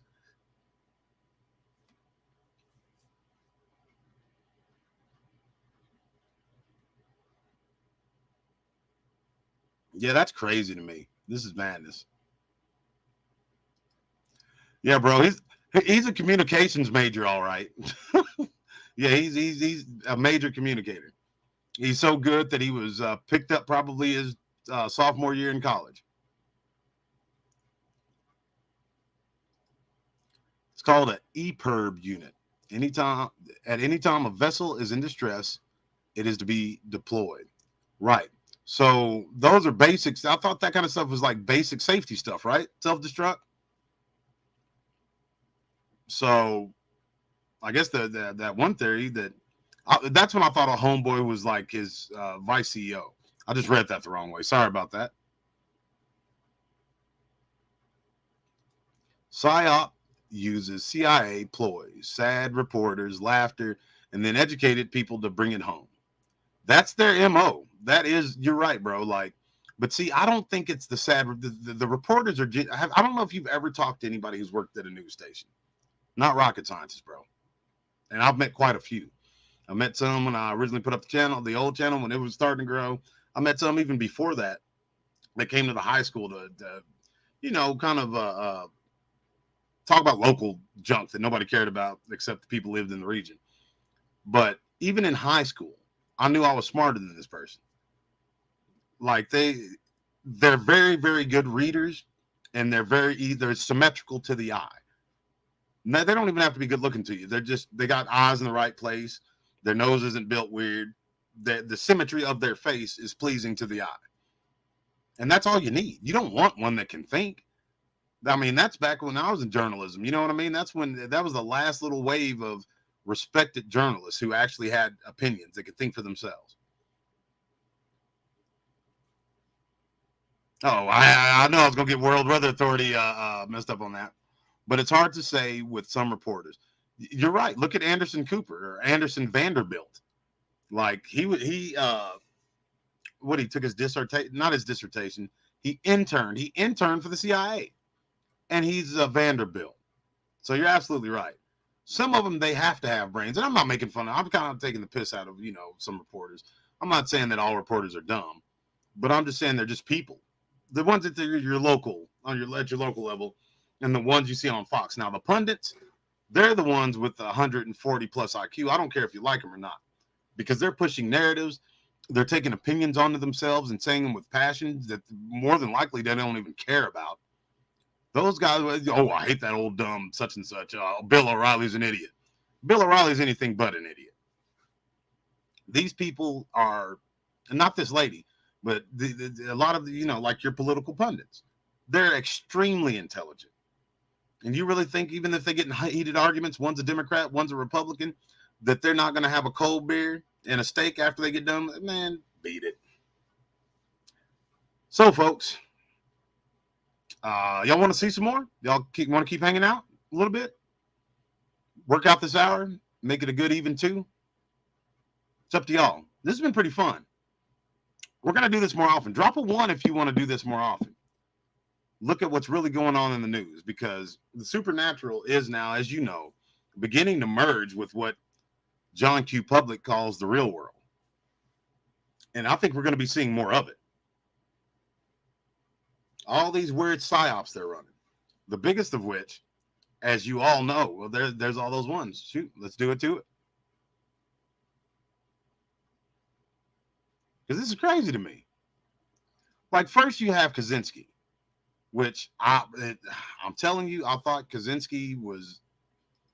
he went to go meet his maker back in the late 90s. And most of you guys in the chat did too. But no, he committed suicide last week. There's something going on, folks. And if you are a willing vessel for the spirit of the one true God, I think you feel it. I know I do. And it's almost like a teapot on a stove, one of those old school. My mom used to cook, make her coffee in one of these old school coffee pots. She used to have an old school teapot too. She made sun tea. You Southerners know what that is. And it just reminds me of like when it's just right. You know, when it starts to whistle a little bit, it's whistling, folks. It's not, you know, spilling out onto the stove yet, but that old pot's whistling. Something's going on. Let's see what else we got for you. I'm going to watch this jabroni a little bit more. I'm tired of seeing him. I'm disappointed in him. I like this professor until he starts showing up all over the place. That there are 40 hours of air remaining in the submersible, assuming the submersible is intact, based on their dive. And the search will continue, by the way. You will continue the search until all parameters are exhausted. Well, who's searching? The passenger's crew can no longer survive. So you have to treat this as a rescue operation. Yeah, absolutely. We talked about that the other night. I'm not going to give you an update on the program because you can tune in to Vision. News sources. What do you tell you're channeling? Fox right? News, CNN, whatever source you want to use to television. Get that up to date a lot faster than I'm doing. I want to talk about the relationship of this mini sub, this submersible, and how it operates. I'm tired of talking about this damn what submersible. are some issues? See, nobody. You notice how nobody's really talking about the occupants, are they? Titanic is. We've been watching this for 2 hours. I haven't heard anything. That's the first time we saw Stockton Rush. For establishing the safety preventions and safety protocols, how ships operate. Literally 2 years after the sinking of Titanic in January of 1914, I found that very, very, was very held in London, and strange. A treaty was ratified called. The I mean, is it about this thing going down? Like there's human beings inside of it. Why can't we talk about the occupants?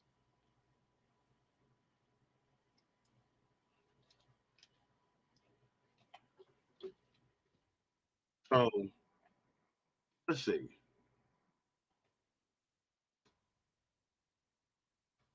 There we go. I don't like all this cuteness.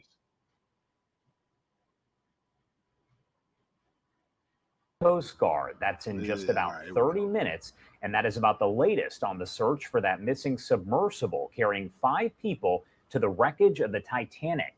A Canadian military surveillance aircraft detected underwater noises amid the search. Now, the Coast Guard not specifying what it believes the noises could be, but no question here, there is a lot of speculation. There's the swerve. Ashley Webster with Fox Business has been following the story and joins us now live to talk more about all of it. Thank you so much for taking the time to join us again. Since, I mean, there was a very, very big... my pleasure, Josh. USOs. So initially we did hear about the noise sighting. This has been years ago, but there was one there. Sure, did you hear me? A USO sighting, unidentified submerged or submergible, unidentified submerged object near the wreck of the Titanic. It was pretty big. I'm pretty sure it made the news. Some of y'all may remember it. Wouldn't it be something if the narrative spun into this noise that they say they heard, this unidentified noise that they're not willing to speculate on? It'd be really interesting to see over the next 24 hours how much they mention that. To join us again. My pleasure, Josh. So initially we did hear about the noise that was heard overnight. What do we know about that, and what is the latest overall? Well, you talked about speculation. There were reports earlier today that there was a sort of banging sound that was picked up by that Canadian surveillance plane. And also it was reported that when a sonar device was put in the area close to where the submersible disappeared, that too picked up some sort of sound. Now, as the day has gone on, the Coast Guard has kind of shut down those reports, saying we never said it was a banging noise. It was, quote, underwater noises, which is very vague to say the least. Yeah, no They kidding. do say that recordings of it have now been sent to the U.S. Navy, who's analyzing it to try and get a sense of what it is. But again, when you hear the sound, reports of a banging sound, it certainly raises hopes that there are people alive down there that are trying to get the attention and trying to give away their location. That's why when I the first Coast saw Guard, this, I think, throwing a little bit of a caution on those reports. When you get that, when you get and so another question we're hearing a lot is just who are these passengers that are on board? And we talked a little bit about this yesterday, but can you break down what we know about the 5 people that are on that submersible? Well, we know we have a 48-year-old Pakistani businessman, one of the wealthiest, belonging to one of the wealthiest families in Pakistan. He operates a business, I believe, operates out of Karachi. He's on board with his 19-year-old son, Suleiman. They're British citizens. He went to school in the UK, and I think he actually went to, I'm talking about the father now, went to university. All right, let's take a look at this from left to right. We got current MI6, son of MI6, probably getting ready to retire MI6, Stockton Rush, who's definitely CIA, and Paul Henry Nargalet. And I think he's the citizen to make it all look legit. Look at Hamish Harding's eyes. This dude, action aviation. Yeah, this dude's like murk people with piano wire. In my opinion. This is MI6. Oh, that's what's up, self-destruct. I didn't know that. Apologies. But am I tripped out? Like, let's let this newscaster lull us into this lie. This yesterday, but can you break down what we know about the 5 people that are on that submersible? Not a damn Well, thing. we know we have a 48-year-old Pakistani businessman, one of the wealthiest, belonging to one of the wealthiest families in Pakistan. He operates a business, I believe, operates out of Karachi. He's on board with his 19-year-old son, Suleiman. They're British citizens. He went to school in the UK, and I think he actually went to, I'm talking about the father now, went to a university in the United States. Also on board is 58-year-old Hamish Harding. He's a very successful billionaire businessman who has spent the recent years doing these adventurous things. He was on the Jeff Bezos's Blue Origin rocket. He paid for that because these tickets are immensely expensive. But he's an adventurer. He's been boasting that he was in the Guinness Book of World Records for 3 separate things. So the fact that he was on board is no big surprise, despite the $250,000 ticket price. Also on board is a French explorer in his 70s, someone who was in the Navy, the French Navy. When he retired, he became somewhat, as people describe him, as obsessed with the Titanic. He was known as Mr. Titanic. He's on board. He's already been down to see the wreckage many times before. This is my final theory. This is my final say-so. This is a joint CIA MI6 operation all the way, hands down. I'm telling you, somebody made a phone call and said, hey, this Hunter idiot, they just got his laptop and his cell phone and spilled it online. We kind of need y'all's backup on this. We need to be citizens. It needs to look legit, and it has to be big enough to distract everybody from the next handful of days while we try to fix this mess. That's the phone call I would make. And I'm sure that's the phone call most of y'all would make if this fell in your lap. Because you got to think, most of these people, they're not James Bond. They're office managers. So your boss comes to you and say, hey, make this go away. He throws something in front of you. Hunter Biden, laptop and cell phone content spills on internet. He's in court now. His daddy more than likely, the president of the free world, has to go to court. And you want Vladimir Putin seeing that? You want old homeboy over there in China seeing it? No. You want to distract with something so big and salacious. So you have these 5 millionaires that nobody's ever heard of, except the dude that's been in the Guinness Book of World Records 3 times. They probably say, hey, we're gonna lie and say you beat these records just to have this backstory. Because right before you retire, we're probably gonna need you for something big. And he probably said oi and something else in his British accent. And that's what World Weather Authority. See, great minds think alike. It has to be, bro. It seems too obvious. The kid, he brings his son. He's like, if you want to work for MI6, you're going to have to do it this way. This is going to be your first mission should you choose to accept it. This kid's going to be a 00 after they find him alive. I think they're going to find him alive, honestly. They're going to come to the surface and think about it. What's going to distract more? If they're dead and that's going to last about a week, or if they're alive and they're doing the news junket for 6 weeks. Watch what I tell you. You're going to say, doggone it, Uncle D was right. And then the fifth person on board is Stockton Rush, who is the owner, founder, operator, CEO, you name it, of OceanGate, which is the company that operates this submersible. He is now been confirmed as being on board. So there's your 5 members. And of course, as we know, time is running out. It is. And we also did hear from the U.S. Coast Guard. They said as of yesterday around 1 p.m. Eastern time that there was about 40, maybe 41 hours of breathable oxygen left on the submersible as far as they could tell. But it appears that that's more of an estimate. It's never actually been tested or anything of that nature. But based on those numbers, at this point, we're talking less than 24 hours left of breathable oxygen.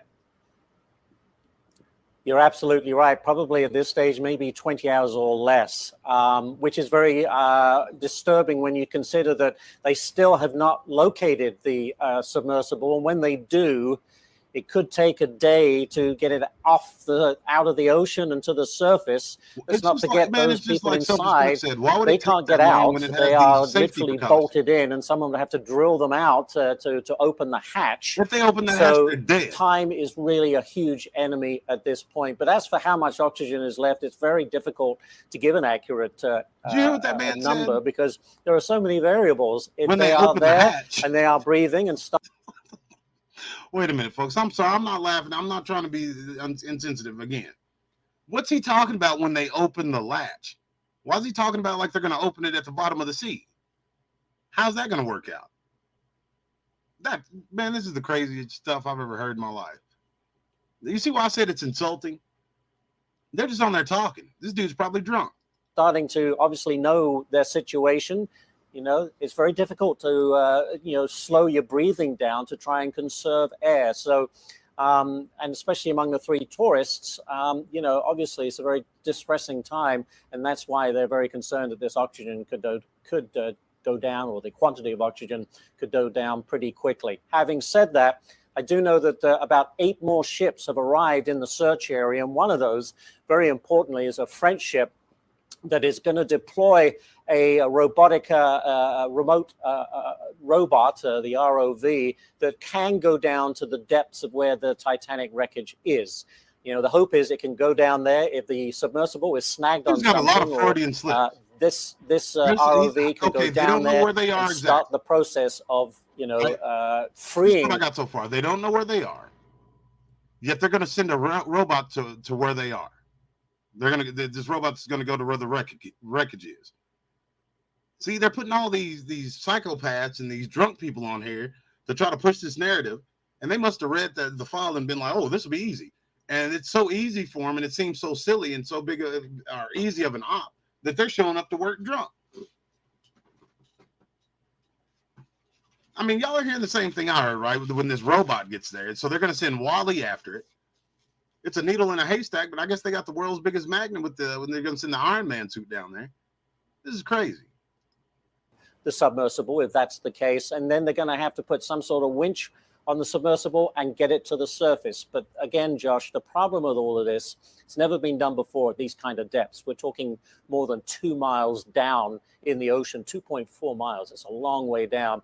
And the whole process, which has never been done before, could at least take a day. So they are battling a lot of elements right now. But to bring it back to the beginning, they still have yet to confirm even finding where the submersible may be. And one thing you brought up that's very interesting, because a lot of people have been talking about this on social media and just in general, is the fact that it appears the submersible doesn't actually open from the inside. So even if it were to, let's say, float to the surface or something of that nature, the folks inside can't necessarily get out, if you're inside one of those things, and you've been down there. That's exactly right. They are sealed in. And then, of course, that raises questions about how well were the bolts on the outside. There's 17 bolts, as I understand, that hold the capsule in. And once you're in, you're in. It will take someone else to, take those bolts out so that you can get out. So even if they are on the surface, who knows? Maybe the noises that were heard were y'all remember Bronx Tale? People inside the submersible floating around. You remember that movie, A Bronx Tale? Drop a 1 if you remember it. It's a great movie, fantastic movie. Like, that's what they're saying. The people in the submersible are the guys, the bikers who went to that mob barn was raising all that hell. And, you know, Sonny, I think his name was Sonny, the boss, he kind of calmed them down and said, you know, hey, let's take it easy. You get a drink on the house. They were in there raising hell, making trouble. And he came out like a smooth mob boss and said, hey, you know, rounds on us. Just trying to take it easy, guys. We don't want any trouble. And then I think they poured the drink out or poured it on the bartender's head or something. Then the boss comes back and locks the door. Everybody's got bats and brass knuckles.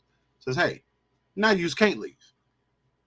That's what would happen. I mean, like, you are down there in blackness and darkness and death surrounds you. Then all of a sudden you get to the surface. Say those safety mechanisms, which are typical for any submersible or submarine. Yeah, now you can't leave. They're typical for any submersible. They haven't went off already, which I find very, very strange. You don't take out wealthy businessmen, billionaires, inside of a vessel like that, and you know you get cheap when it comes. You get cheap when it comes to the off-brand Xbox remote you want to use to guide the thing. You don't get cheap when it comes to safety. So I mean, and this has been fun, folks. I'm gonna do this more often. I don't want to say it's been fun at the, you know, try to whatever, but how deep we talking? Not Mariana Trench deep, right? No, they say that this vessel is at 13,137 feet. I want to say the Titanic's right around 12,000 feet. Somehow they know that they're 1,000 feet below where they're supposed to be, but they don't know where they are. Spend your life making millions, and then what use is it now when you're stuck in a sub? Value of money becomes zero at the end of your life. This is the beginning of their lives. They're going to start a new life. How much you want to bet every last one of these men are divorced or single? Because I don't know what MI6's rules are on having spouses. Somewhere in and this dude's drunker than Cooter Brown. Look at him. Sweating, eyes all saggy. The Atlantic, they still can't get out and apparently cannot communicate through regular means. So, yes, it really is a desperate situation. And so with that rescue, they can't just get out of the sub and then be transferred to somewhere else, because at that depth, it's just not possible. You know, it's 4,000 pounds per square inch is the pressure down there. So they have to come to the surface before anything can be done to get them out of that. 4,000 pounds per square inch. All right. Ashley Webster there with Fox. That's almost as strong as my handshake. Fox Business. Thank you so much for taking the time to join us. And we do have that news conference coming up soon, so we should get some more details. Yeah, Thank you one again. has a kid down there. That boy didn't look like no kid. Looked like a 20-something-year-old. But yeah, that's his kid. This is his initiation in MI6. You remember seeing James Bond? The new one with Daniel Craig? First scene in that first movie, Casino Royale. This is his Good afternoon, Casino everyone. I'm Captain Jamie Frederick with the 1st Coast Guard District, and I'll provide an update on our ongoing search efforts for the Titan submarine. All right, let's hear Behind me, or beside me, I should say, you'll see several subject matter experts from the Unified Command who introduce themselves momentarily. These individuals represent only a small fraction of the many dedicated professionals working around the clock on this complex response effort. We understand this is an extremely difficult time for the families of the missing crew members aboard the Titan. Yeah, and our thoughts go out to them and the crew. The Unified Command team is working tirelessly to bring all available assets and expertise to bear as quickly as possible in response to this complex operation. And we remain in close contact with the family members and the crew to ensure they are fully aware of our current and future search efforts. Additionally, we have been in close contact with the British and French Consulates General to ensure that they are fully appraised of our efforts, and we are ensuring that their concerns are being addressed. We're incredibly grateful for the full spectrum of international assistance that has been provided, including an expert submariner from the Royal Navy, who's here with us, serving aboard. You're absolutely as right. a critical member of our team. I don't like using the they term, but it is a Additionally, great term a team of highly trained French ROV operators departed St. John's last night are en route to aid the search. Moreover, our Canadian partners, God bless you, have been providing critical leadership and significant response capabilities since the beginning of our efforts. Again, this is an incredibly complex search operation requiring both surface and subsurface elements, and our unified approach is critical. The location of the search, 900 miles east of Cape Cod and 400 miles southeast of St. John's, makes it exceptionally difficult to mobilize large amounts of equipment quickly. Well, in spite of those challenges, we've been able to provide continuous air and surface search assets, as well as additional ROV capability to search below the surface. We currently have 5 surface assets searching for the Titan, and we expect 10 total surface assets to search in the next 24 to 48 hours. There are 2 ROVs actively searching, and several more are en route and will arrive by tomorrow morning. We've received incredible support with aviation assets from our Coast Guard Air Station in Elizabeth City, the Air National Guard, and Canadian Armed Forces. Today, there are 2 back-to-back P3 flights. One is ongoing now as I speak, totaling 14 hours of continuous on-scene coverage, and 2 C-130 flights, also one ongoing now throughout the day and into the evening. Yesterday, a Canadian P3 detected underwater noises in the search area. As a result, ROV operations were relocated in an attempt to explore the origin of the noises. Although the ROV searches have yielded negative results, they continue. Additionally, the data from the P3 aircraft has been shared with our U.S. Navy experts for further analysis, which will be considered in future search plans. The only one I ever heard say Jesus Christ, too. The surface search is now approximately 2 times the size of Connecticut, and the subsurface search is up to 2.5 miles deep, exponentially expanding the size of the search area. Exactamundo. We also have to factor in the ever-changing weather conditions, currents, and sea states that expand the search area every hour. There's an enormous complexity associated with this case due to the location being so far offshore, and the coordination between multiple agencies and nations. We greatly appreciate the outpouring of support and offers to provide additional equipment. You would think that this guy would have. The Unified Command continues to prioritize assets and resources in order to provide the best capability in the most timely manner. This includes weighing multiple factors to identify the most effective resources available to the response operation. With careful consideration to timeliness of equipment arriving on scene, usefulness, and ability to deliver assets to the search area.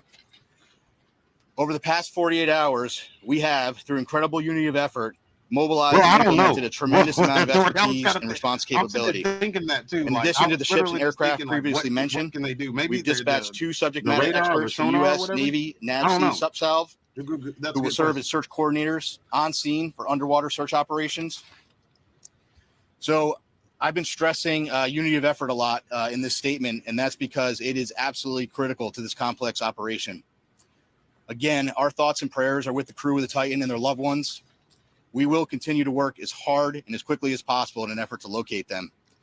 I will take a few questions, but before I do I'm going to have each of the members of the team here. Thank you, Robert Clark. Yes, as Robert Clark says, smash the thumbs up button if you're enjoying this.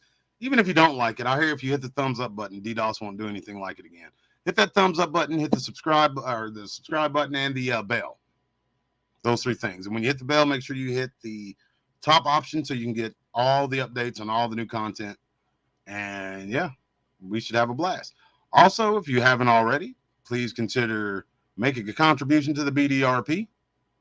That'll be pretty cool too, which will give you more content like this and other cool stuff. And y'all got to get me for one more night. Turns out I got pushed back a day, but it is what it is. I shouldn't have ever announced it. That's the BDRP curse. A contribution, actually, Stephen Wolf. We're not a nonprofit, so we don't take donations, but you can willingly make a contribution anywhere or anything. So thank you for all who have. Y'all are fantastic. Always appreciate you. Just introduce themselves, and then I'll go ahead and take some questions. Man, look at that widow's peak. Good afternoon. I'm Paul Hankins. I'm the director for salvage operations with the U.S. Navy's. What else peak that dude has to the left? It looks like Sinestro. Hello, I'm Carl Hartsfield from the Woods Hole Oceanographic Institute. Good afternoon. I'm Lieutenant Commander Rich Cantharia. I'm an exchange officer currently serving on the staff of Commander Submarines Atlantic at Norfolk, Virginia. What? Do what? What the dude say? I don't understand a word he said. All I heard is I'm the MI6 liaison. Graphic Institute. Good afternoon. I'm Lieutenant Commander Rich Cantharia. I'm an exchange officer currently serving on the staff of Commander Submarines Atlantic at Norfolk, Virginia. Hail Britannia. Good afternoon, Lieutenant Commander Christy Butler, working closely with Captain Frederick from RCC Boston. Never, never, never will be slaves.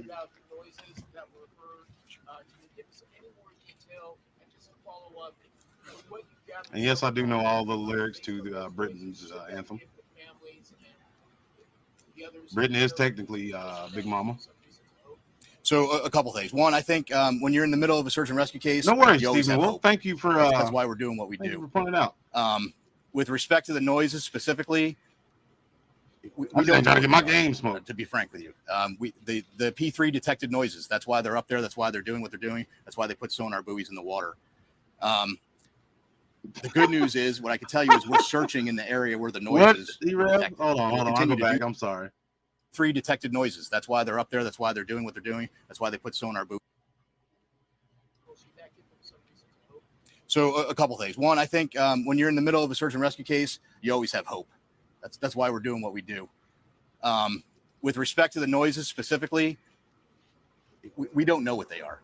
To be frank with you, the P3 detected noises. That's why they're up there. That's why they're doing what they're doing. That's why they put sonar buoys in the water.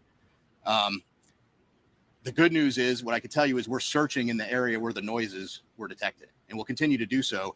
And we hope that when we're able to get additional ROVs, which will be there in the morning, the intent will be to continue to search in those areas where the noises were detected, and if they're continuing to be detected, and then put additional ROVs down in the last known position where the search was originally taking place. Yeah, just take the for your contribution. We're coming at regular 30-minute intervals as reported. I hadn't heard 30-minute intervals. So here's what I can tell you.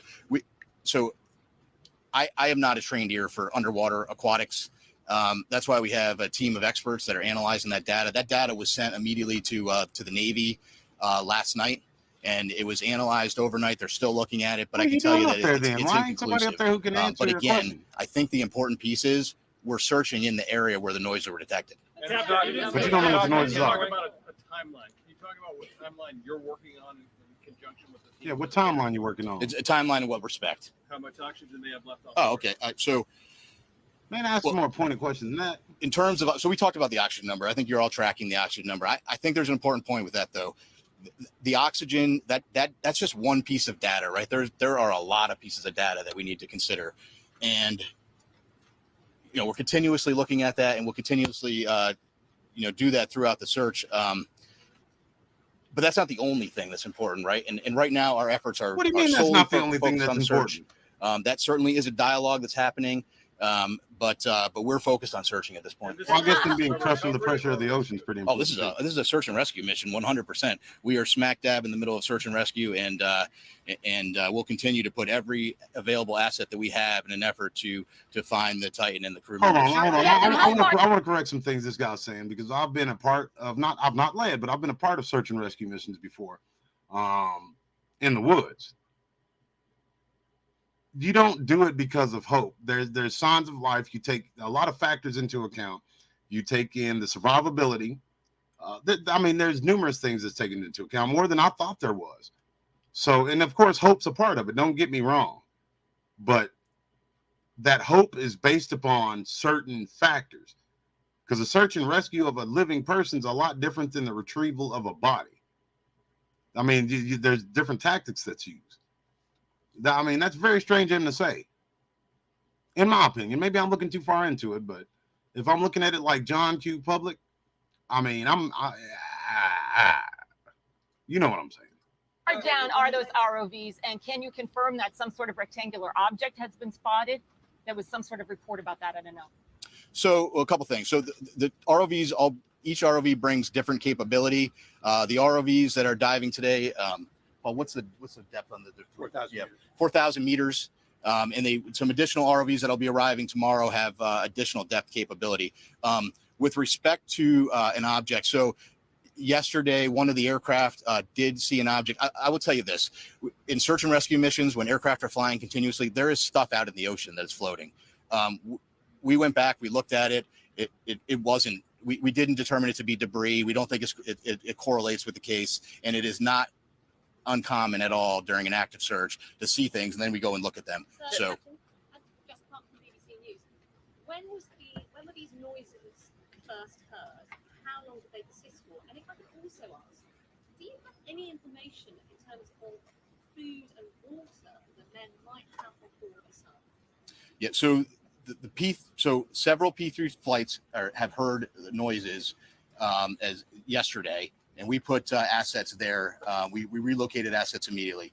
With respect to food and water, rations. I can't tell you exactly how much they have aboard, but they do have some limited rations aboard the vessel. Speaking to the families, how much hope can you give them after hearing those noises? Listen, I think you need to be careful. We need to have hope, right? But I don't. Well, that sure sounds good, Steve. What I can tell you is, and I think this is the most important point, we're searching where the noises are, and that's all we can do at this point. Did y'all hear that British MI6 agent they planted in the crowd as a news person?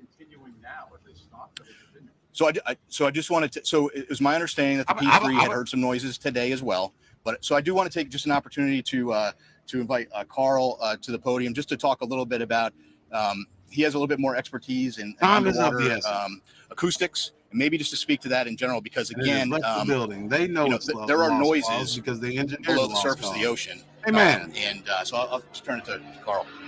If they pull that vessel up, I want to know CARL-HARTSFIELD. So again, Carl Hartsfield from the Woods Hole Oceanographic Institution. So the ocean is a very complex place. Obviously, human sounds, nature sounds, and it's very difficult to discern what the source of those noises are at times. But I can tell you that this team has multiple sensors. They're in the area. They're sending data back expeditiously to the best in the world people to analyze that data, and then they're feeding the results of that analysis back to the unified team, and they're making decisions. So Woods Hole is here in an advisory role, but by our expertise, what I see is a very tight operational loop that's making decisions based on data, and nothing is ruled out. Advisors, they'd be gone quick, fast, and hurry if I was running this operation. They ain't saying nothing that makes sense. There have been multiple reports of noises, and every one of those noises is being analyzed, tracked, looked for patterns, and reported upon. You're a liar. Can you describe what the noise sounds like that they're hearing? Well, you know, the noises, again, very complex in the ocean. You have to be an acoustic analysis. And there is acoustic analysis and all that. You can go on YouTube right now. They could use YouTube. You can look up just about every creature you could imagine that would. They even said at that depth, what is there? Sperm whales, right? And I understand that they're going down into the ocean. They're hearing everything up until you get to that depth. But if you remember, James Cameron was the guy's name. I couldn't remember it earlier. They can drop vessels, small little vessels or equipment, even cameras that have these things on them. And they have a litany of pre-recorded evidence of all sorts of animals that are in the ocean. So why is it so hard all of a sudden to determine what it is? You see what I mean? Like, am I the only one that's offended at what they're saying? Because it makes no sense. You have to have context. They're trying to put all the pieces together. The noises have been described as banging noises. But again, they have to put the whole picture together in context, and they have to eliminate potential man-made sources other than the Titan. Is it possible how many days a ship in the ocean? Is it possible a ship in the ocean, or even some mammals out there, could mimic that kind of sound? So I can tell you from my experience with acoustics that there are sounds by biologics that sound man-made to the untrained ear, but I can assure you that the people listening to these tapes are trained. There are a lot of vessels in the area, and they each make noise, right? So all of that has to be eliminated, and it's analysis over time. Plus, as the captain said, the team is searching in the right area. So if you continue to do the analysis, look for different patterns, and search in the right area, you're doing the best you possibly can do with the best people on the case. Apparently, it was a deep ocean salvage system flyway that was sent there to the location. Can you tell if it's on site yet, and how it operates, and how long it would take? Hell no, we can't tell you that. Can't tell you nothing that makes sense. You know the system. What's the system that you're talking about? It's called the Flyway Deep Ocean Salvage System. That's just a hydraulic. Yeah, that's a crane. Yeah, so that's what I thought. So that's a piece of equipment. It's a crane piece of equipment. There are a lot of pieces of equipment flowing in through St. John's right now. One thing I did want to mention, I think it's important. Some of the ROV capability that's arriving soon is really great, incredible capability. One thing I want to point out is that French team that's coming in to serve aboard with their equipment aboard a French ship. They bring some state-of-the-art equipment, and yeah, true. So once they get on, we're going to have more assets down to look, and we'll continue to put them they're not even where we trying. think I can the come up best with location is. CIA, if you're listening right now, I can see how hard of a time you're having, and I know you listen to me. I'm the guy that got the monsters in the woods. Check it out. If you need somebody to run this portion of things, I can come up with a whole lot better narratives than this. I'm a writer, as you know, and yeah, give me a tryout. Because this is garbage. This is crazy. Many days pass. Are you still optimistic that you're gonna find them both? So how many days? Bro, I don't even think. Honestly, How many days? Well, I don't think it's either. We have to remain optimistic and hopeful. I see what you're saying, but this is way more obvious. We're right in the middle of the search and rescue case. So I don't want to get into a discussion about when that would end with respect to this case. What I will tell you, though, I'm happy to explain to you kind of how that process works. When y'all get that fact. The Coast Guard prosecutes search and rescue cases on a daily basis, and sometimes we don't find what we're looking for, and you have to carefully consider all of the factors. And John Paul Shelton, just salute, brother. And then after you consider all of those factors, sometimes you're in a position where you have to make a tough decision. We're not there yet. But if we continue to search, potentially we could be at that point. But again, we're not there yet. And that's a discussion that we will have with the family long before I'm going to discuss that here publicly. Yeah, they're murky and they're black. Black can be, bro. There's no sun.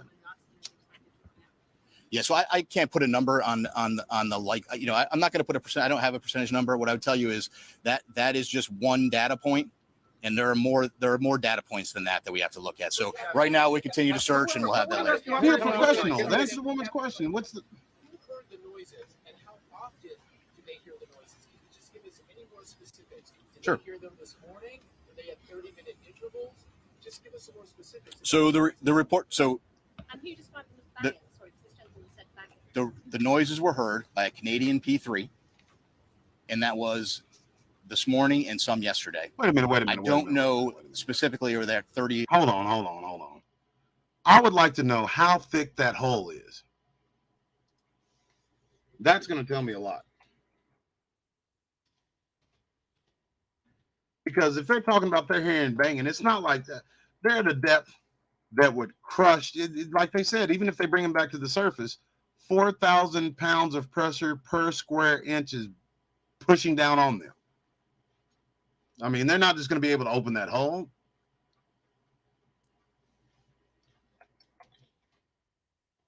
So yeah, that's. I mean, this just seems like rhetoric. Maybe that's what I'm feeling, because I feel it in my spirit ever since I was told about this. So the hull of the Titan submarine is 5 inches thick. There's no way, folks. There's no way. The hull of the Titan submarine is 5 inches thick.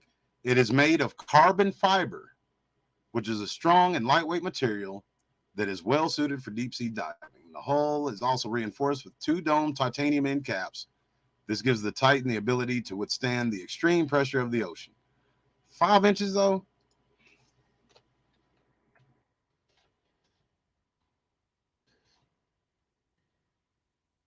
Let's see. I wonder what the average thickness of a hull on a regular submarine is.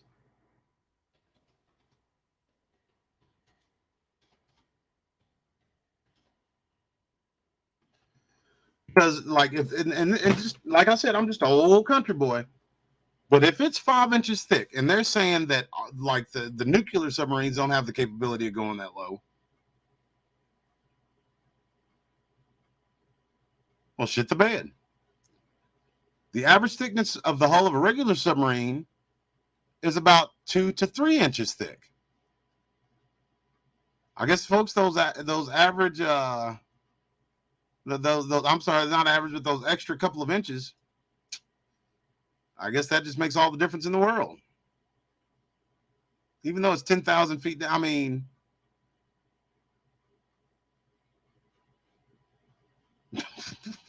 what are you talking about, cousin Kentucky? Fiberglass was Kingston charcoal. I mean, I don't know. That just don't see. So the average submarine that goes down to 1,000 feet is 2 to 3 inches. But this thing that sits at 13,000 feet has 5 inches. That extra couple of inches is going to make all that difference in the world. Plus, it's a smaller vessel. That'll look like Andre the Giant then had a beer can in his hand. Look up the picture of Andre John with a beer can in his hand. It'll look like he's taking a shot of something. This is crazy. But, you know, how crazy would it be? Now, watch the narrative on our side of the fence. You watch. They're going to start bringing up that unidentified submerged object and its closeness to where all this happened. And I just want to say, if that happens, folks, I love being alive. I have no suicidal tendencies or thoughts. I'm as happy as a jaybird. I love my family, love life. I've never had a thought of committing suicide. I've never been in a wreck before, never caused a wreck. So I work on my own brakes, so they're never going to malfunction. Never been held up, never been robbed. I'm a pretty big, strong, capable man. So if any of these things happen to me, one of y'all better look into it or avenge me or something. But you watch. They're going to connect. The closeness, the proximity of where that USO was to where this seems like it's going on. Yes, ma'am. Yes, ma'am. It's a death trap. It absolutely is a death trap. But they said they successfully went down there 3 times. I mean, if we're taking their word for it.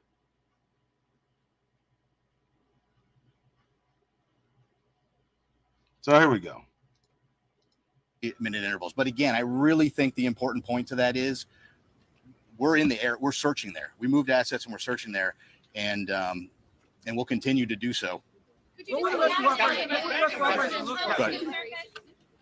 if you mentioned this yet, but is the vessel itself, what likelihood that it's actually still operable at this hour, the vessel itself?